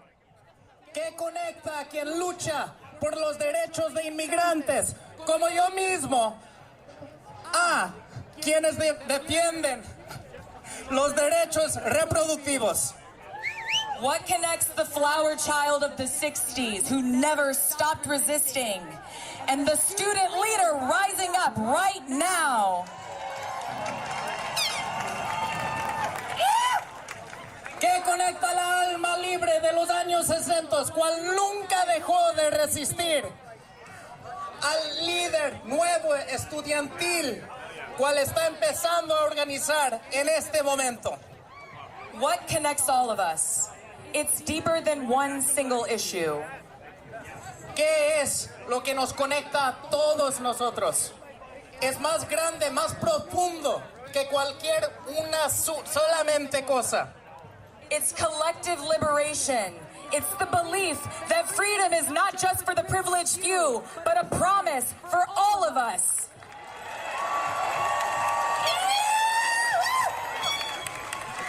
Es la libertad colectiva. Es la creencia que la libertad no solamente pertenece para unos pocos, sino para todos de nosotros. It's freedom of expression. It's the freedom to speak, to create, to show up as you are. Es la libertad de la expresión, la libertad para creer, para demostrar y para existir solamente como están. It's the right, not just to exist, but to exist fully, to exist truthfully, to exist loudly, to exist joyfully. Y es el derecho no solo a existir, sino a existir plenamente, a existir con verdad, a existir con fuerza y a existir con alegría. On our own, any one of us may feel small, like our voices can't carry far enough, like our hands can't reach high enough. Cualquiera de nosotros podemos sentirnos solos, como si nuestra voz no llegará suficientemente lejos, como si nuestras manos no alcanzarán lo suficientemente alto. No single one of us can move mountains, but together we can do anything. Sí, ninguno de nosotros solo vamos a mover montañas, pero juntos lo podemos hacer todo. Across this field, there are over 80 tables representing over 80 groups. They are filled with people who are bringing their energy, their ideas, and real ways for you to get involved, take action, and become part of something bigger. A lo largo de este espacio hay más de 100 mesas representando más de 100 organizaciones. Ay, perdón. Cada una llena de personas cuales se han unido, trayendo sus ideas, trayendo su energía y trayendo formas reales para que tú participes, tomen acción y que seas parte de algo más grande. I want you to explore, I want you to learn, I want you to connect. Así es que queremos que ustedes exploren, quiero que ustedes aprenden, quiero que se conecten. You can check the digital map. It has an activities tab so you can see presentations that are going on for the rest of the afternoon on this stage, at the soapboxes, and across the villages. Pueden revisar el mapa digital. Gracias, Katie, por hacerlo. Tiene una sección de actividades donde pueden ver todas las presentaciones que están pasando esta tarde. Aquí en el escenario, allá en los micrófonos abiertos y en las diferentes aldeas. You can stop by the information tent over there or over there if you have any questions. Y porque este espacio es de todos nosotros. Ay, perdón. Miren los letreros o pasen por la carpa de información ahí o allá. Si tienen preguntas a nosotros. And because this space is for all of us, Spanish interpretation will be available at all presentations and some tables. Follow the map and the signs. Y porque este espacio es de todos nosotros, hay interpretación en español, estoy tratando, en presentaciones y en varias mesas, además de letreros y mapas que les pueden guiar. Before you go explore, I want us to say something together. It might sound familiar. I'll say it, you say it back, first in English, and then we'll do it in Spanish. Antes que vayan, queremos que ustedes digan algo. Va a sonar familiar, pero lo vamos a decir primero en inglés y luego en español. Your fight is my fight. My fight is your fight. My fight is your fight. Their fight is our fight. Their fight is our fight. Our fight is their fight. Our fight is their fight. And then in español.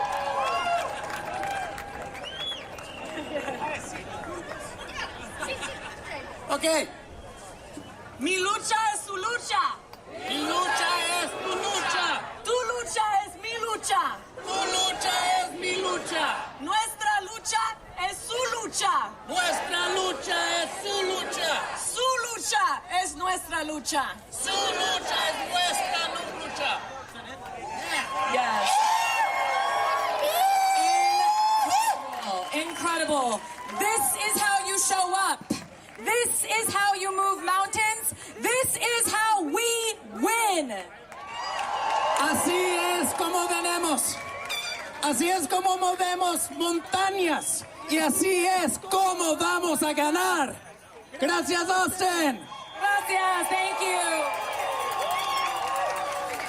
Now, Shelby, please, next round of introduction. Oh. I'll do it myself.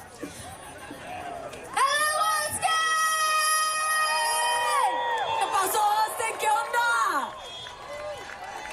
My name is Julianne Nitch. This is Carmen Yanez. She's going to be doing my interpretation. You will notice that we are dressed like anti-fascists if these anti-fascists were your grandma.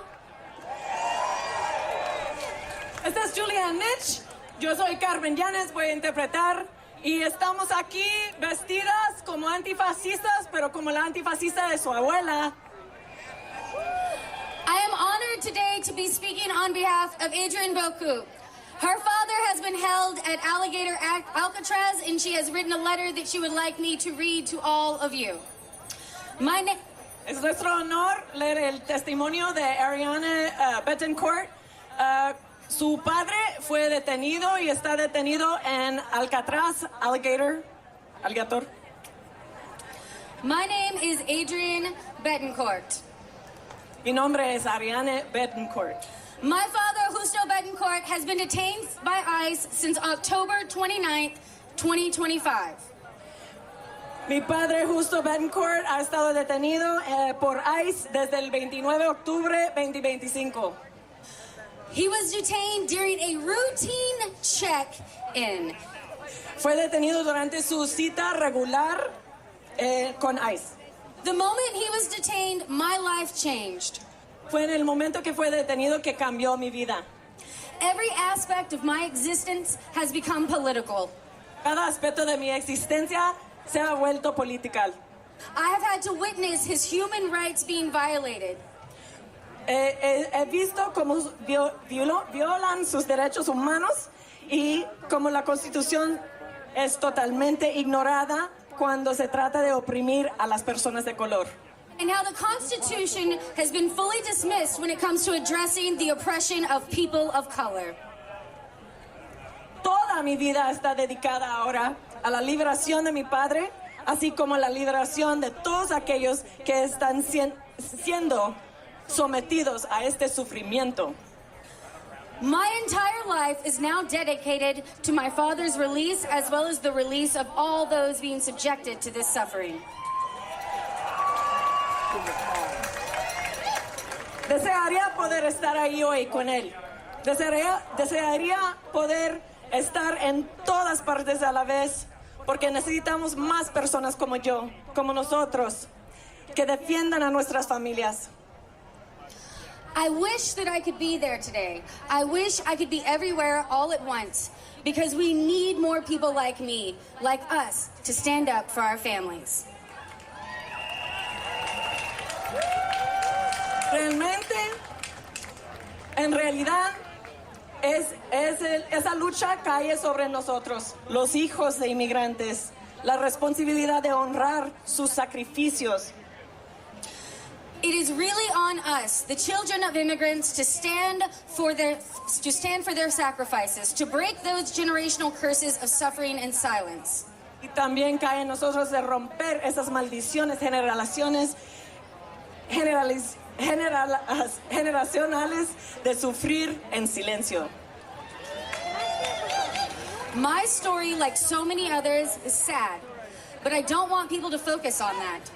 I want to be an inspiration, a reminder that even in the worst moments, we can push and we can be better. Mi historia, al igual que tantas otras, es triste, pero no quiero que enfoquen en eso.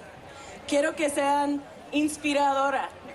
Quiero que sea inspiradora a ustedes, un recordatorio de que incluso en los peores momentos podemos esforzarnos por ser mejores. I want to thank all of those who show up and who speak up, those who are fighting a fight that isn't even theirs. Quiero dar gracias a todos aquellos que se presentan hoy y que alzan la voz, a quienes libran una batalla que no es la suya, una batalla que nunca debería haber existido. A fight that should never have existed. We the people have the power, and we the people will make the change. Nosotros, el pueblo, tenemos el poder. Y nosotros, el pueblo, lograremos el cambio. And finally, she would like to end with, no kings, no fascists, liberty and justice for all.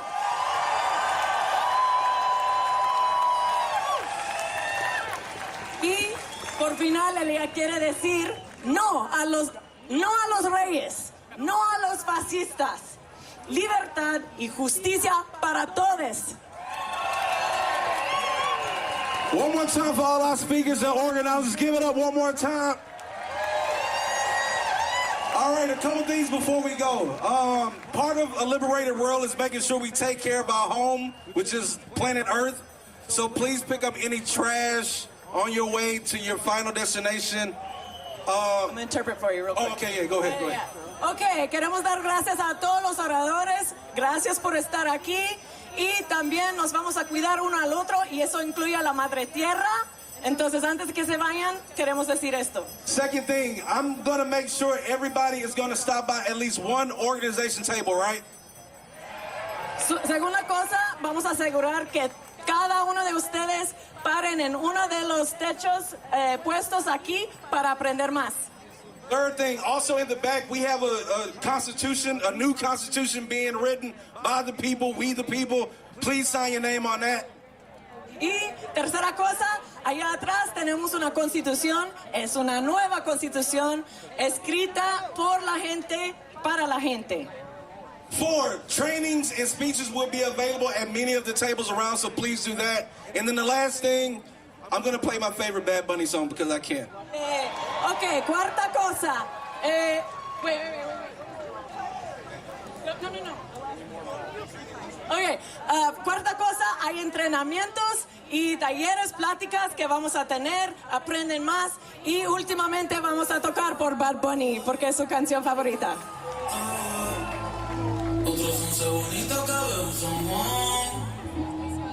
Disfrutando de todas esas cosas que extraño, lo que se van.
All right, welcome back, everybody. I'm Teresa Woodard in the WFAA studio as our coverage of the big protests all across North Texas and really all across the country continue right now. We are monitoring protests that are happening as we speak. These are all called No Kings rallies, which is a movement against the Donald Trump administration. We know that more than 3,000 of these No Kings rallies are scheduled nationwide and across the world today. We are keeping a close eye on larger demonstrations currently underway. Those are in Washington, D.C., Chicago, and Atlanta. They are also happening in several suburbs all across the country and all across North Texas as well. But this is a live look at two protests of note here in North Texas. The one on your left is downtown Dallas. The one on the right is in downtown Fort Worth. We do want to get out to WFAA's Luke Clary, who has been covering the protest in Dallas for us. Luke, I know that you were in Arlington this morning, then you moved over to Dallas. I know that you were also starting at City Hall, and then the thing became a march through the streets of downtown Dallas. Tell us what you know about what's going on in Dallas right now. Okay, well, I can tell you, Teresa, that the march has just passed us by, and what you're seeing here now might be a few of the stragglers. Why don't we go ahead and take a look over this way? This is the corner of Young and Marilla. Okay, I don't think we can go that way, but you can actually just see over here, over the corner, over my shoulder. This is the tail end of the security detail. Lots of Dallas Police Department cruisers and motorcycle patrols here trying to keep the peace and maintain security in a very large protest and march. I can tell you at the start of this march, and I believe we may have some video of this, there was a bit of a standoff between the protesters and counter-protesters, and I've gotten a little more detail and a bit more color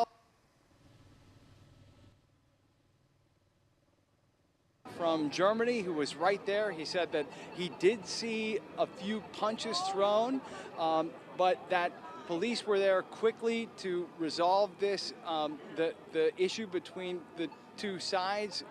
I talked to a motorcycle cop who told me that there were 2 arrests, and we don't have official word from the public information officer at the Dallas Police Department to confirm that just yet, but that comports with what we have heard from people who were there on the ground. A volunteer paramedic said the same thing. He saw a few punches thrown, but he didn't see anybody getting seriously hurt.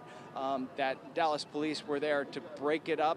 And then I think this is important to point out that the protest, once that conflict was more or less resolved, a very heavy Dallas police presence sort of surrounded them and was there up in front of the very first protesters and a vehicle, and they sort of guided them as they made their way through downtown Dallas, and we're not aware of any other security or incidents, any other clashes between the protesters and counter-protesters along the way on that march. And so this is one of thousands of these events that are now happening across the country. We were earlier in Arlington, as you mentioned, a couple thousand people there. I would say a crowd that skewed a little older, and so not quite so active. They were more stationary. They allowed the vehicles to drive on by and honk in solidarity. This crowd here in Dallas is a bit younger, a lot more active, and as you just saw, they made their way across downtown Dallas, in a big march. Thousands of people. I would struggle to even give you an estimate on just how many people, but it was surely a lot. And they're hopeful here that this is kind of an events like these across the country that will energize the Democratic base going into the November midterm elections, Teresa. Yeah. Okay, Luke, I know you mentioned what happened at the beginning of the march. I want to see if we can bring up that video, and I do want to tell people this was a while ago. So let's see if we can bring up the video from when that march was just getting underway. And yes, okay, so this is not live. This is video from earlier when the march was getting underway, and you can just kind of see it just even looking at it feels slightly tense, and you can just sort of see some people under the tree cover there gathering. And here's what we know after watching some of the video. This group of people sort of brought that march, as you can see on that live, or that, not live, but that wider shot, kind of brought the march to a standstill for a while. That's what Luke was describing when he said that there were some counter protesters that may have gotten involved with some fists being thrown. But all the video we have just shows what I would describe as sort of some tense moments. We have seen definitely at least a couple of people walking with pro-Trump flags, and so of course that would create some tension. But Luke, I do want to bring you back in, because when we saw you about an hour ago, when things were just getting underway with the marchers, you said you actually did hear some of the organizers come back and talk about this a little bit. So what was the message that they delivered to the crowd? Yeah, so we were probably about a quarter mile from the very front of the march at that point, and the march was just completely stationary. People were waiting and kind of wondering what was going on, because we couldn't see what was happening at the front. The video that you just showed, and that sort of standoff between the protest and counter protesters. Someone got up on a bullhorn and said, hey, look, we had some counter protesters that were trying to stop us, but that's been resolved, and now the march is on. And off they went. So really kind of downplaying the significance of that clash, of that conflict, and just saying, let's move on. The march is on, and off they went, as far as we can tell, generally without further incident. Yeah.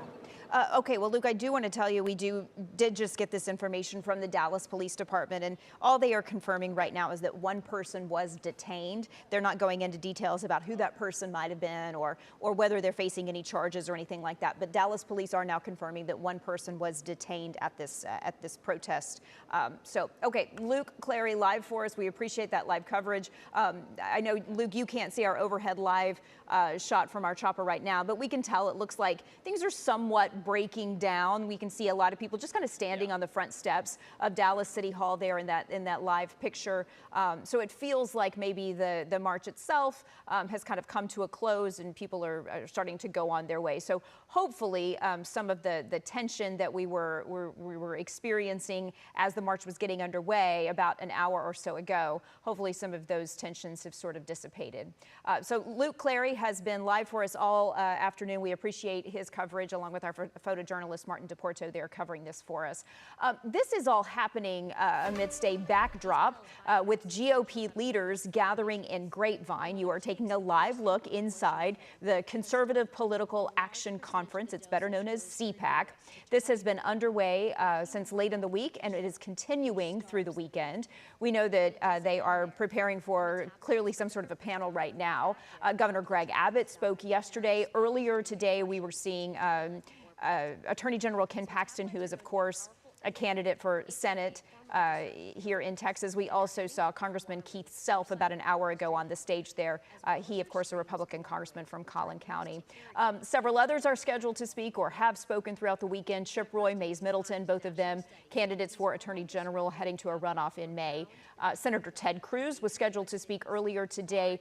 Senator John Cornyn is not speaking at CPAC this go round. I do want to let you know that we are streaming this conference right now on WFAA Plus. We also have live pictures coming from Austin, from Houston, Dallas, and Fort Worth, as well as Minnesota, which is sort of the flagship rally of the No Kings rally today here in the U.S. So a lot of coverage for you continuing here on WFAA Plus. You can choose whatever you would like to watch, and we are going to keep an eye on all of these demonstrations here in North Texas as well as nationwide throughout the day. Our special team coverage will continue on WFAA Plus. Keep it right here, everybody. We'll be back with another update at the top of the hour. I'm Teresa Woodard. Thanks so much for watching. Yeah, so I figured I'd start my career in stand-up comedy. I hear it's very lucrative, and so I'm happy to be here making the big bucks, you know? Oh, God, it's a good time. You know, being fired for being trans is not the only surprise I've had in the last year. I was also accused of crashing my Blackhawk into the airliner in D.C. back in January. I don't know if you all saw that. It kind of blew up. Yeah, I was accused of being a trans terrorist who committed a murder-suicide, killing 67 people, including myself. Quite a feat. I'm not sure how you can top that. Like, how do you become more famous than dead? I'll always be chasing it. I'll always be chasing it. I can't even go and crash my Blackhawk intentionally now because no one would believe it. Fool me once. That's a famous Texas phrase, right? Fool me once. It's an old George Bush throwback for y'all. Yeah. And during the doxing process, when I was number 2 on Twitter, not to brag, they found out I'm converting to Judaism. It's a strange fact, trans and Jewish. If you haven't noticed, my hobby is collecting identities people hate. Yeah, I've got trans, I've got Jew-ish, I've got woman-ish, I've got, I'm really into CrossFit. We never shut up about that. That's annoying, right? I think the worst part about me, though, my favorite band is Nickelback. I know, that's the worst offense. That's the worst offense. Thank you. I'm pretty much a DEI dream. If DEI wasn't dead, I would be living the dream, but this is what you voted for, America. I could have been flying my Blackhawk right now, but instead I'm here telling trans jokes. That's worth $1 million of military training, right? Yeah, Doge approved. Right. Sorry, I had to clean up my set. I usually do really dirty stuff, so this is my best attempt at clean, so I've got my notes. You know, someone recently asked me which is more difficult, to become Jewish or to become a woman. And I have to say, becoming a Jew is way harder. I have to take a year of classes, and I have to get interviewed by 3 different rabbis, and I still might not get in. But to be a woman, all you have to do is say you feel like one, and into the bathroom I go. Now, I think if we're going to compare transition to religion, it's got to be Christianity, right? There's no gatekeeping, definitely no background checks. And children's Bible study, where adults dress up like characters and read to kids? Sounds a lot like Drag Queen Story Hour to me. I mean, it's not as fabulous. It's definitely not as fabulous as our queens we saw today. Oh my goodness, I started thinking about that. Like, what if there was Drag Queen Bible study? Would that build the bridge? Would that bring us together? Yeah, I think so. Yeah, today, kids, we're going to be talking about the Old Testament, and let's just say, God be slaying. Yeah, David and Goliath, or that tiny twink with the rock. Yeah.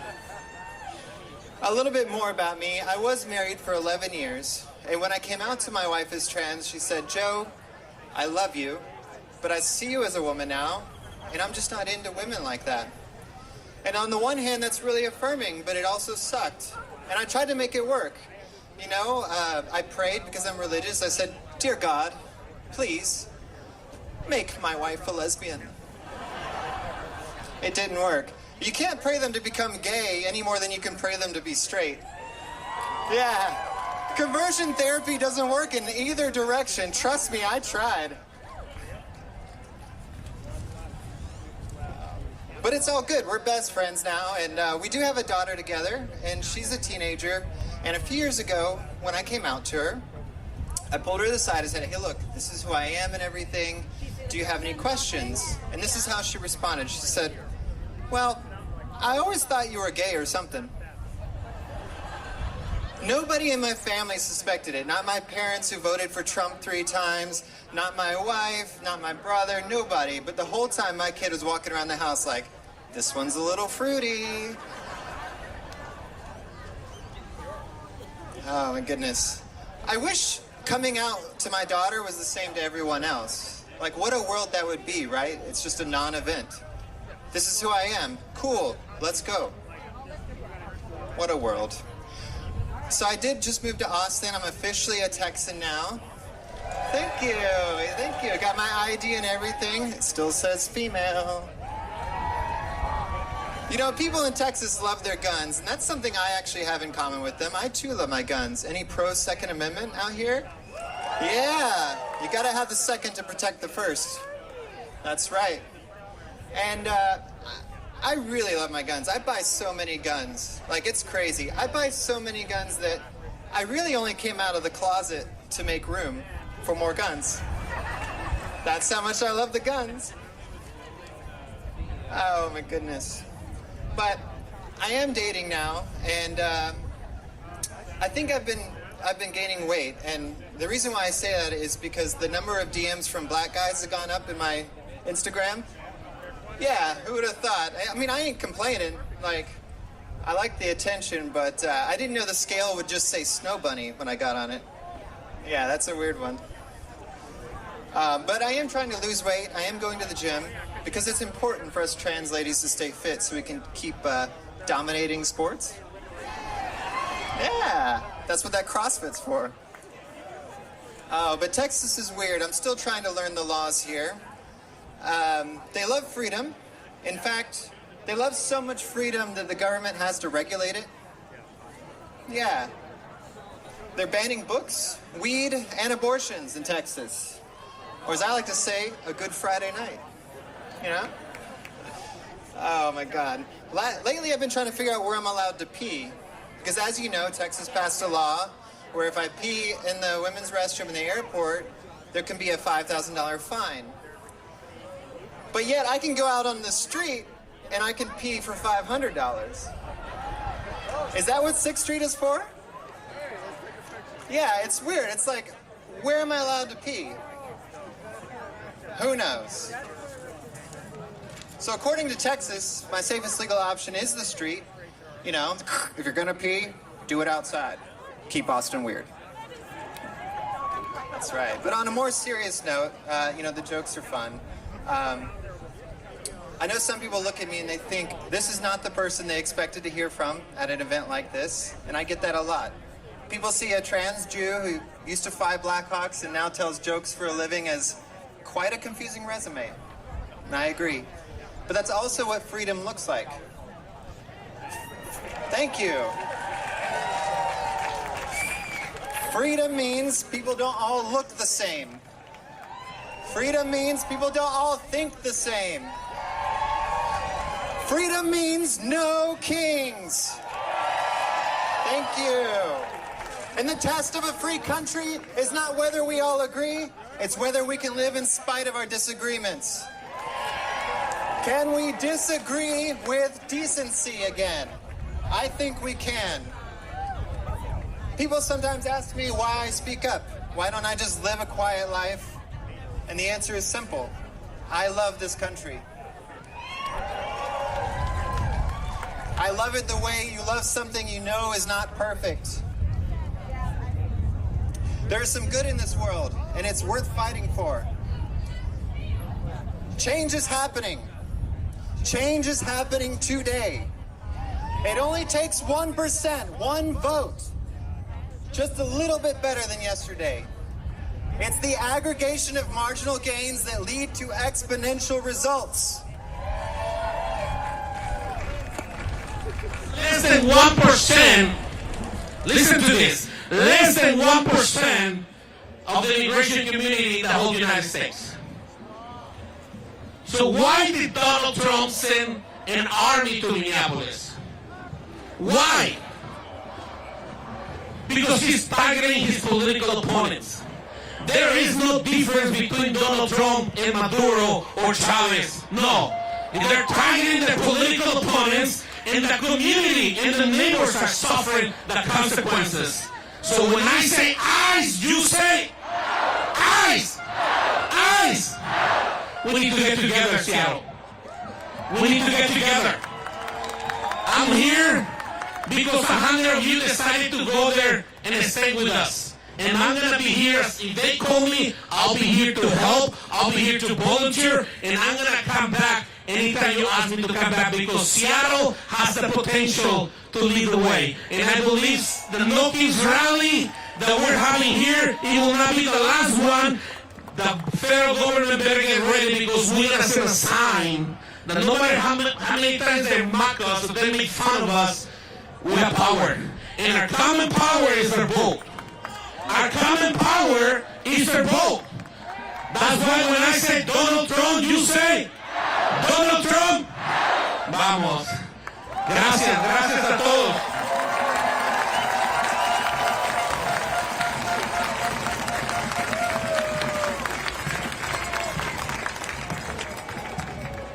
I want to close with this. I will not bow to fear. I will not bow to intimidation. I will not bow to any human power. They can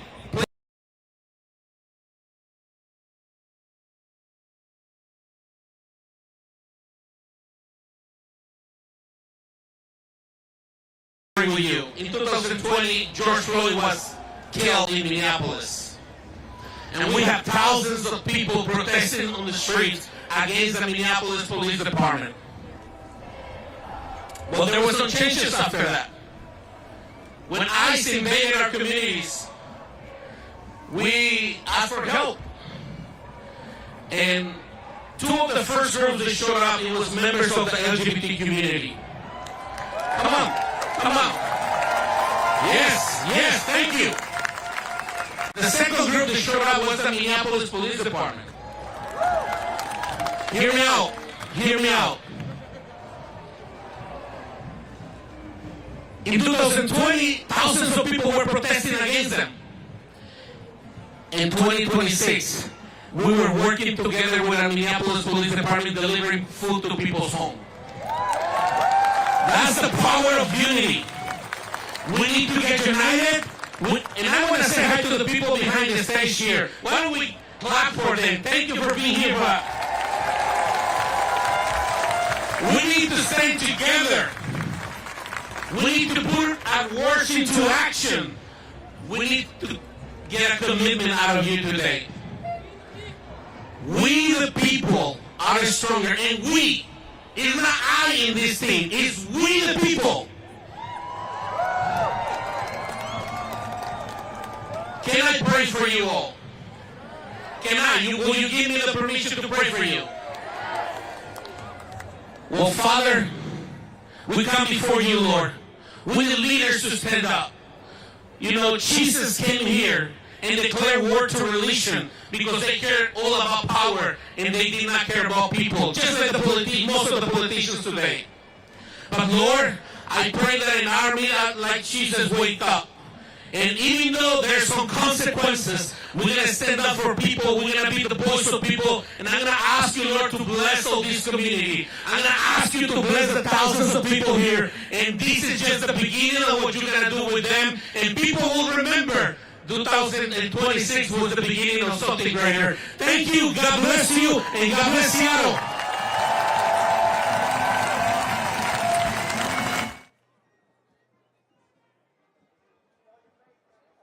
I remember it was about 5 days into the war, and I was sitting on the rooftop of my apartment with my neighbor Mustafa. See, Mustafa was from southern Lebanon, an area that had been decimated by the Israeli violence to that point. He was housing probably 14 or so family members in his little two-bedroom apartment. And we sat on that roof and sipped tea. And we watched bombs being dropped on the southern suburbs of Beirut. But saying that lacks the depth of what we really saw. It wasn't bombs being dropped. It was U.S. bombs killing mothers and fathers, daughters and sons. And those families in the Middle East, in Palestine, in Lebanon, in Iran, sit on the front lines. But we also sit on the front lines. We are on the front lines of stopping those bombs. And it is our responsibility to do so.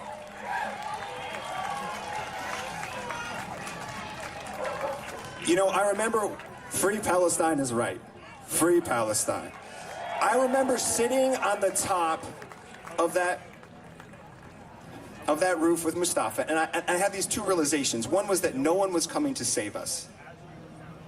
And second was that laws are just words written on paper unless we have the political will to enforce them. And those two realizations are still true today, and it angers me deeply. It angers me deeply that for the last 3 years, I have witnessed little babies be killed on my phone. I have seen journalists assassinated. I have seen healthcare workers murdered, mosques bombed, universities destroyed. And we should all be angry, right? But hear me out. Oftentimes in polite company, they tell us not to feel anger, to be nice, to get along. I say to hell with that.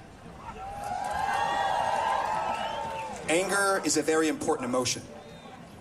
Anger moves us to change. To me, anger is the mother of morality. Anger is the father of justice. For we feel anger when we see that which in the world which is wrong, and we move to fix it. So let us be moved by anger to make a better world. But anger is dangerous. Hear me out. You cannot invite anger into your homes. You cannot live in anger. Once we break these systems of oppression with anger, we must build with love and joy. Those are the radical emotions that we need now more than ever. And I like to think that if we build with those emotions, that maybe, just maybe, we answer those two thoughts I had on that rooftop many, many years ago. That maybe we can be those people coming to save ourselves. That maybe we can breathe life back into these words and make them real laws yet again. And it's not going to be easy. There is still a genocide going on in Palestine. There are U.S. bombs being dropped in Iran, killing innocent people, destroying civilian infrastructure. There's an ethnic cleansing going on in Lebanon, and we are funding that. Our country is funding these horrible, horrible wars. So if we want to see a free Palestine, a free Lebanon, a free Venezuela, a free Cuba, a free Iran, a free Congo, a free United States of America, then we must fight together. And I do not know if we will see it in our lifetime, but if we don't, then let us be seeds. For the largest oak starts as the smallest seed. And if we plant the ideas of freedom, then maybe in 100 years or 50 years, our grandchildren or great-grandchildren will walk in forests of freedom.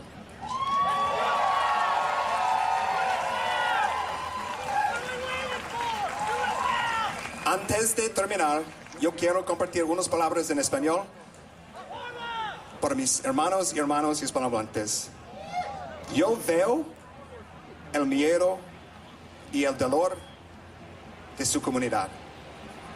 Y cómo el gobierno no importa sus derechos.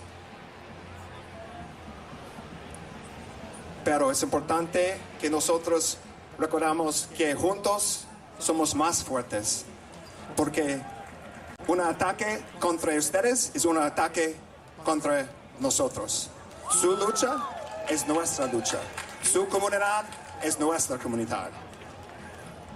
Y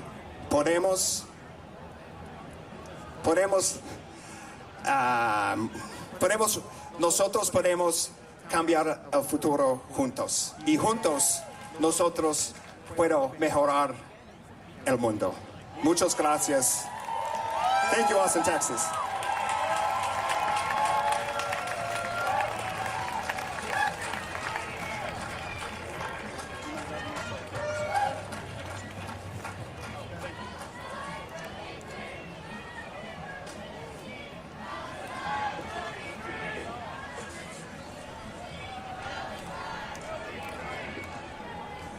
My name is Dan Weber.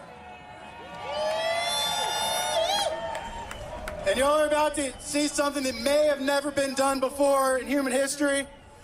A Marine Corps combat veteran is going to read a poem that he wrote. And for the veterans of other branches, it is not written in crayon, but I appreciate the thought. Before we start, if you know somebody in active duty, take down this number, 800-379-2679. 379-2679. 379-2679. That is for the Conscientious Objector Hotline.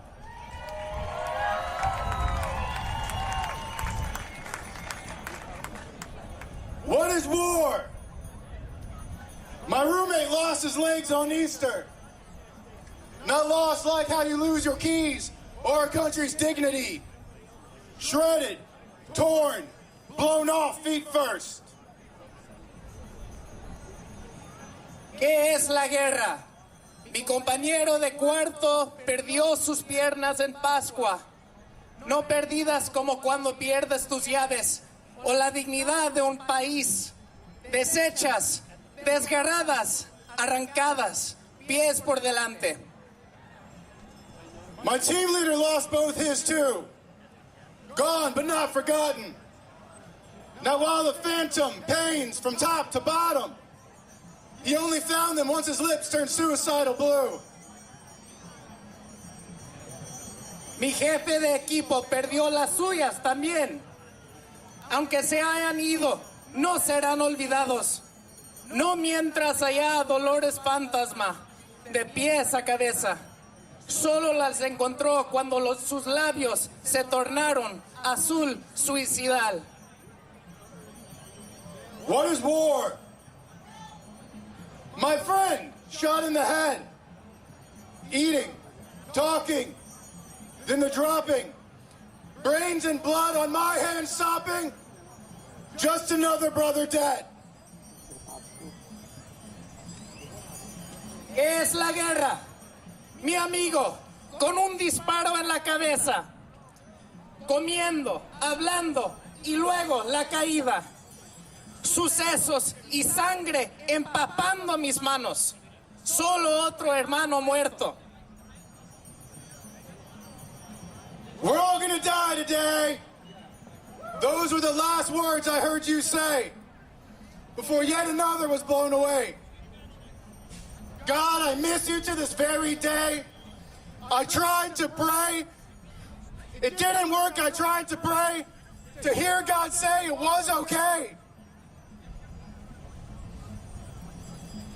Hoy todos vamos a morir. Fueron las últimas palabras que oí antes de que otro más fuera volado en pedazos. Dios, ¿cómo te extraño hasta el día de hoy? No funcionó. Traté de rezar, de escuchar a Dios decir que todo bien estará. What is war? I ripped another's arm apart. The bullet hole too small to start, packing gauze to stop the blood while he beat his fists into the mud. ¿Qué es la guerra? Le arranqué el brazo a otro. El agujero de bala, demasiado chico para empezar a meter gasas para detener la sangre. Mientras, con los puños, el lodo, él golpeó. 22 lost in a foreign land. Double that back in Ameristan. Colostomy bags, prosthetic hands, divorce, addiction, nightmares, and we're back to bombing. This time I ran. 22 perdidos en tierra ahora. El doble de eso allá en Ameristán. Bolsas de colostomía y manos prostéticas. Divorcios, adicciones, pesadillas. Y volvemos a bombardear. Esta vez en Irán. Now, what is peace? A shining city upon a hill, where loved is character, not color, where no paper can deem you other. That dream, it lives still.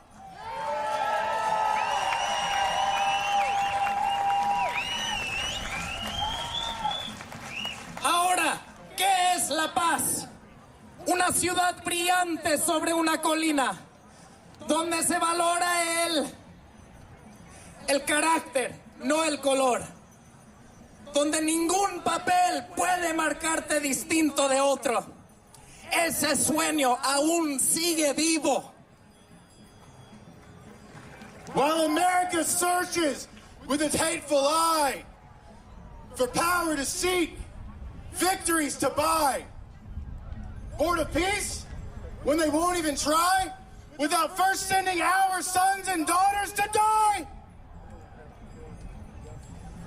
América busca con su mirada llena de odio poder que perseguir, victorias para comprar. Aburrido de la paz cuando ningunos los intentamos, sin antes mandar a nuestros hijos y hijas a morir. What is peace? Peace is the change that's never been through. It's the voice of your God, whether Muslim, Christian, or Jew. Peace by right belongs to more than just a few. But our right, it must be renewed by you.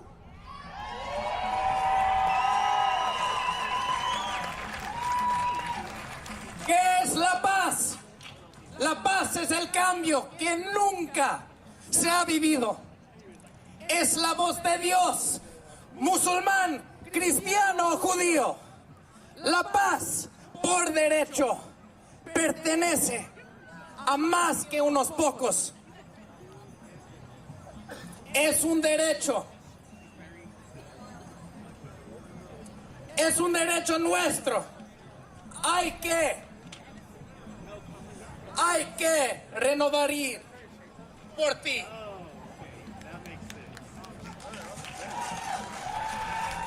Peace can't be forced in the Middle East when we can't even find it in our own iced out streets. But I see peace here. I can hear it sing. As the world cries together, demanding no kings!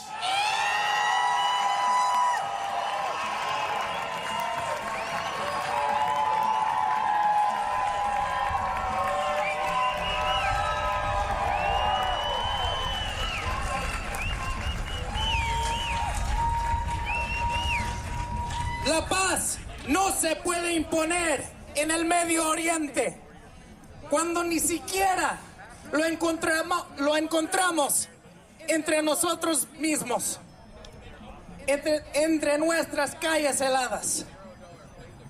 Pero yo veo la paz aquí y la escucho cantar mientras el mundo grita unido: ¡sin reyes!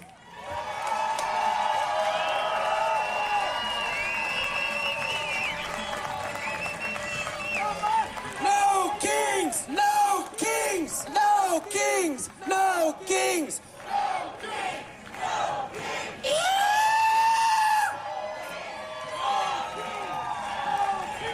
All right, y'all, no kings, no crowns. All right, thank y'all so much for coming out. We still have tables with lots of people, with lots of ideas, lots of energy that you can benefit from. Please check them out. Please pick up after yourselves. We want to respect our shared space together. Gracias, Austin, Texas. Gracias por venir aquí. Ya estamos cerrando esta porción del evento, pero por favor, siguen muchas organizaciones en toda parte. Conecten con cada uno, conecten con la gente ahí. Y por favor, después de mucho trabajo, que respeten el parque y nuestros espacios públicos, que limpien después de eso y por favor que conecten. Gracias. Thank y'all so much. Get home safely. Gracias a todos, que manejen safely.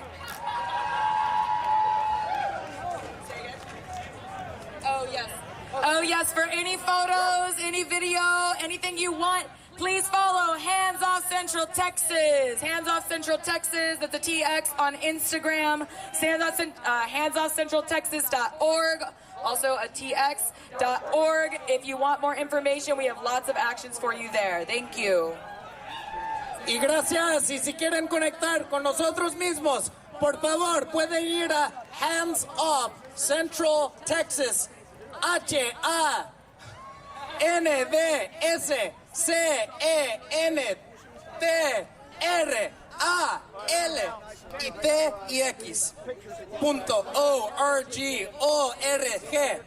Si quieren fotos, si quieren ver más del evento, que nos siguen en Instagram, donde sea.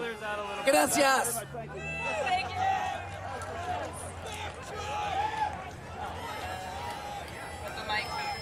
Hey, Vince!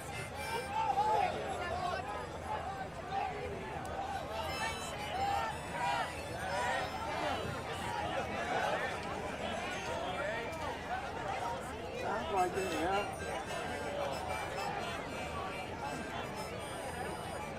Oh, I don't want to. We just put it all there.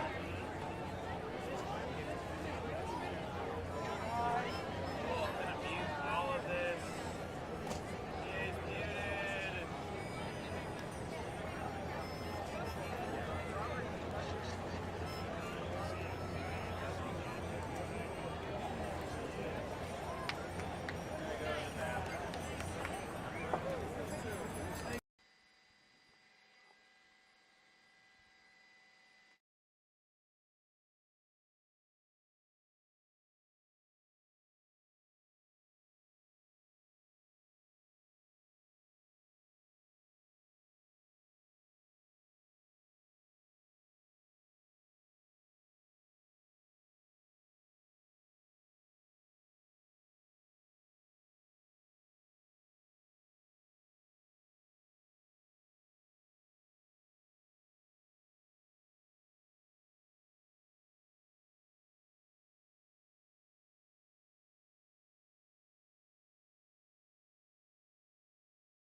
Hello again, everybody. I'm Teresa Woodard. We are continuing our live coverage of protests all across the country and the world on what has been dubbed No King's Day.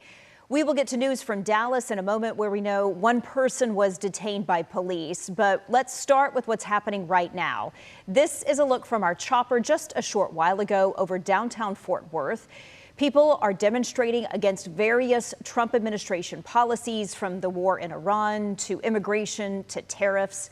WFAA's Richard Solomon is on the ground for us there in Fort Worth. We want to get to him live now. Richard, what is happening?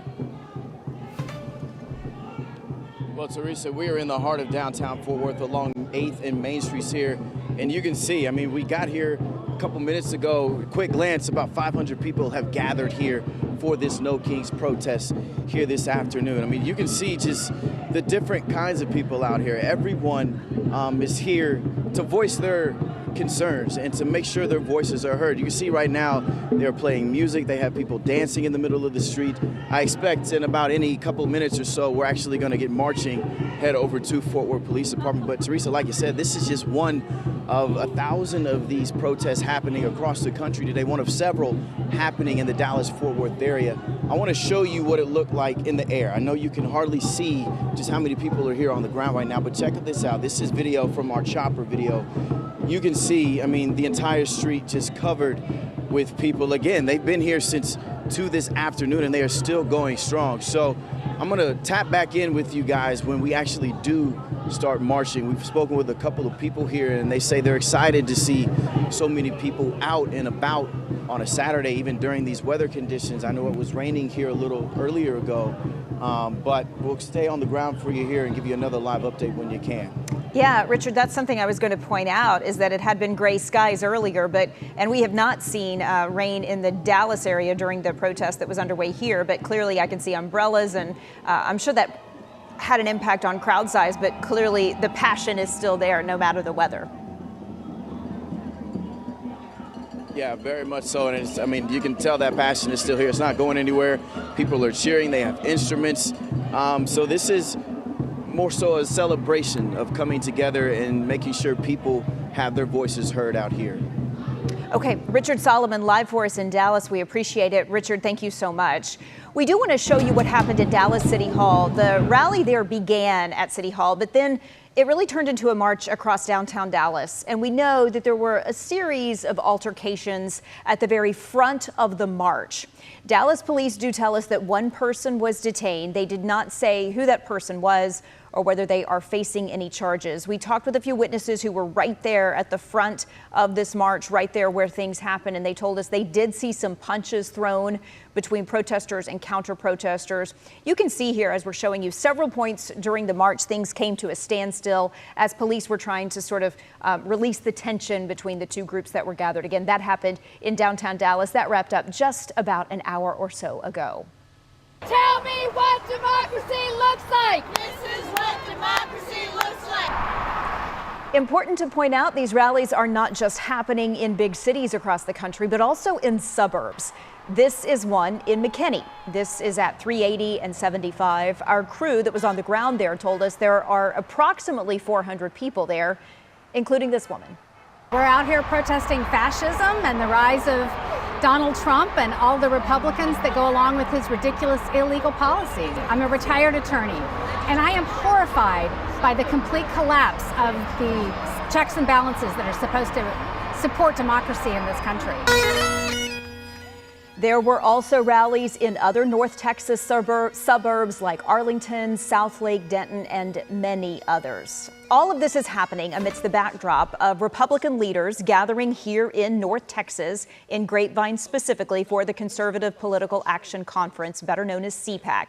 You can see right there, Health and Human Services Secretary Robert F. Kennedy Jr. on the right of your screen there. This is a moderated panel with him talking about his role in the Trump administration. This CPAC conference got underway late in the week. It is continuing throughout the weekend. We know that Senator Ted Cruz spoke this morning, Governor Greg Abbott, Texas Attorney General Ken Paxton, of course, candidate for U.S. Senate. He spoke earlier today and yesterday. Chip Roy, Mays Middleton, both also running for Attorney General, will be facing off against each other in the May runoff. They are also addressing the crowd here this weekend. Now, this is streaming for you right now on WFAA Plus if you would like to listen in and see exactly what Secretary Kennedy has to say to the crowd there. We are going to continue to stream the demonstrations in Texas, North Texas, and nationwide throughout the day on WFAA Plus as well. And our special team coverage will continue on WFAA Plus at 6 p.m. So keep it right here. Thanks for watching, everybody. I'm Teresa Woodard. We'll see you again soon.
if we hear people chanting, I'll want to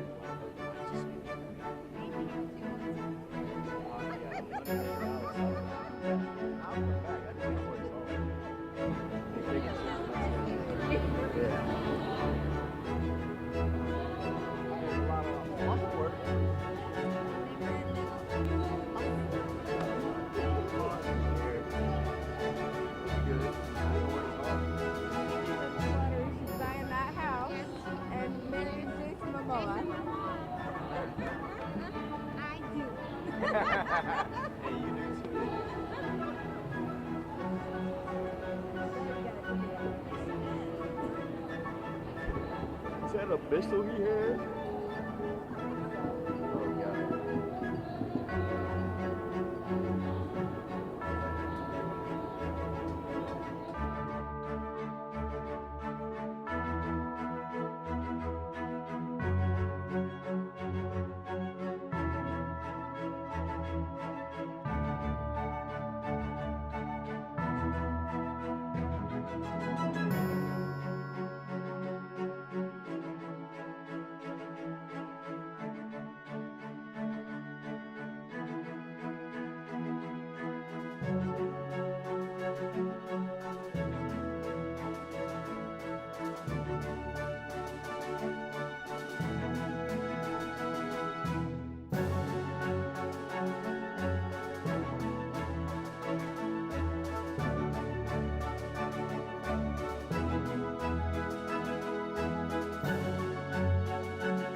This is what democracy looks like.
Hello once again, everybody. I'm Teresa Woodard. We are continuing our coverage of protests all across the country and really the world on what has been dubbed No King's Day. Many of these demonstrations are starting to break up as we are now in the 5 o'clock hour, but we do want to give you a live look from our chopper over downtown Fort Worth. You can see lots of people marching through the streets of Fort Worth at this hour. This is one of thousands of protests all across the country with people demonstrating against various Trump administration policies, from the war in Iran to immigration and tariffs. Now, the No Kings rally in Dallas did begin at City Hall, but then it turned into a march through downtown. This is still video of Fort Worth. Let's take you to, there we go, the video from downtown Dallas. A few altercations happened at the front of that march in Dallas. DPD telling us tonight one person was detained. They have not yet said who that person was or whether they are facing any official charges. Witnesses told us they did see some punches thrown between protesters and counter-protesters, some of whom appeared to be YouTube social media influencers. At several points during the march, you can see it there at the top of your screen, things kind of came to a standstill with DPD intervening when they were needed. Now, these big rallies were also happening in the suburbs, not just in the big cities like Dallas and Fort Worth and big cities across the country. This is actually video from Arlington. This was Arlington's third No Kings rally since this past summer. WFA's Luke Clary was there, and he spoke with one of the organizers. These people will all vote. These people will show up and vote. They'll volunteer for precinct chair. They'll do block walking for candidates. People don't forget. People remember. A lot of these people have been to more than one rally. And I'm sure we'll have at least one or two more before the midterms. So, yeah, it does. It matters. No king! No king! No king! No king! No king! No king! No king! No king! And this was the scene earlier today in Southlake with a rally in the town square there. There were also rallies in Denton, Garland, Carrollton, and here's one in McKinney. Tell me what democracy looks like. This is what democracy looks like. Now, this one was held at 380 and 75. Our crew that was on the ground there tells me there were about 600 people at this rally, including this woman. We're out here protesting fascism and the rise of Donald Trump and all the Republicans that go along with his ridiculous illegal policy. I'm a retired attorney, and I am horrified by the complete collapse of the checks and balances that are supposed to support democracy in this country. McKinney is, of course, the Collin County seat, and Collin County is traditionally a deep red Republican stronghold, so it's notable to cover a rally up in McKinney. Now, all of this is happening amidst the backdrop of Republican leaders gathering in Grapevine for the Conservative Political Action Conference, better known as CPAC. This is video of Governor Greg Abbott speaking alongside State Senator Brian Hughes there. They were at the stage at CPAC yesterday. Health and Human Services Secretary Robert F. Kennedy spoke within the last hour. Earlier today, Texas Senator Ted Cruz addressed the crowd, and there you can see Ken Paxton, and you just saw James Tallarico, who is the Democratic nominee who could face either Ken Paxton or John Cornyn, whoever comes out of that runoff in May. As we said, Governor Abbott, Ken Paxton, Chip Roy, Mays Middleton, they also addressed the crowd at CPAC. Roy and Middleton, of course, facing off in May, the runoff for Texas Attorney General on the Republican side.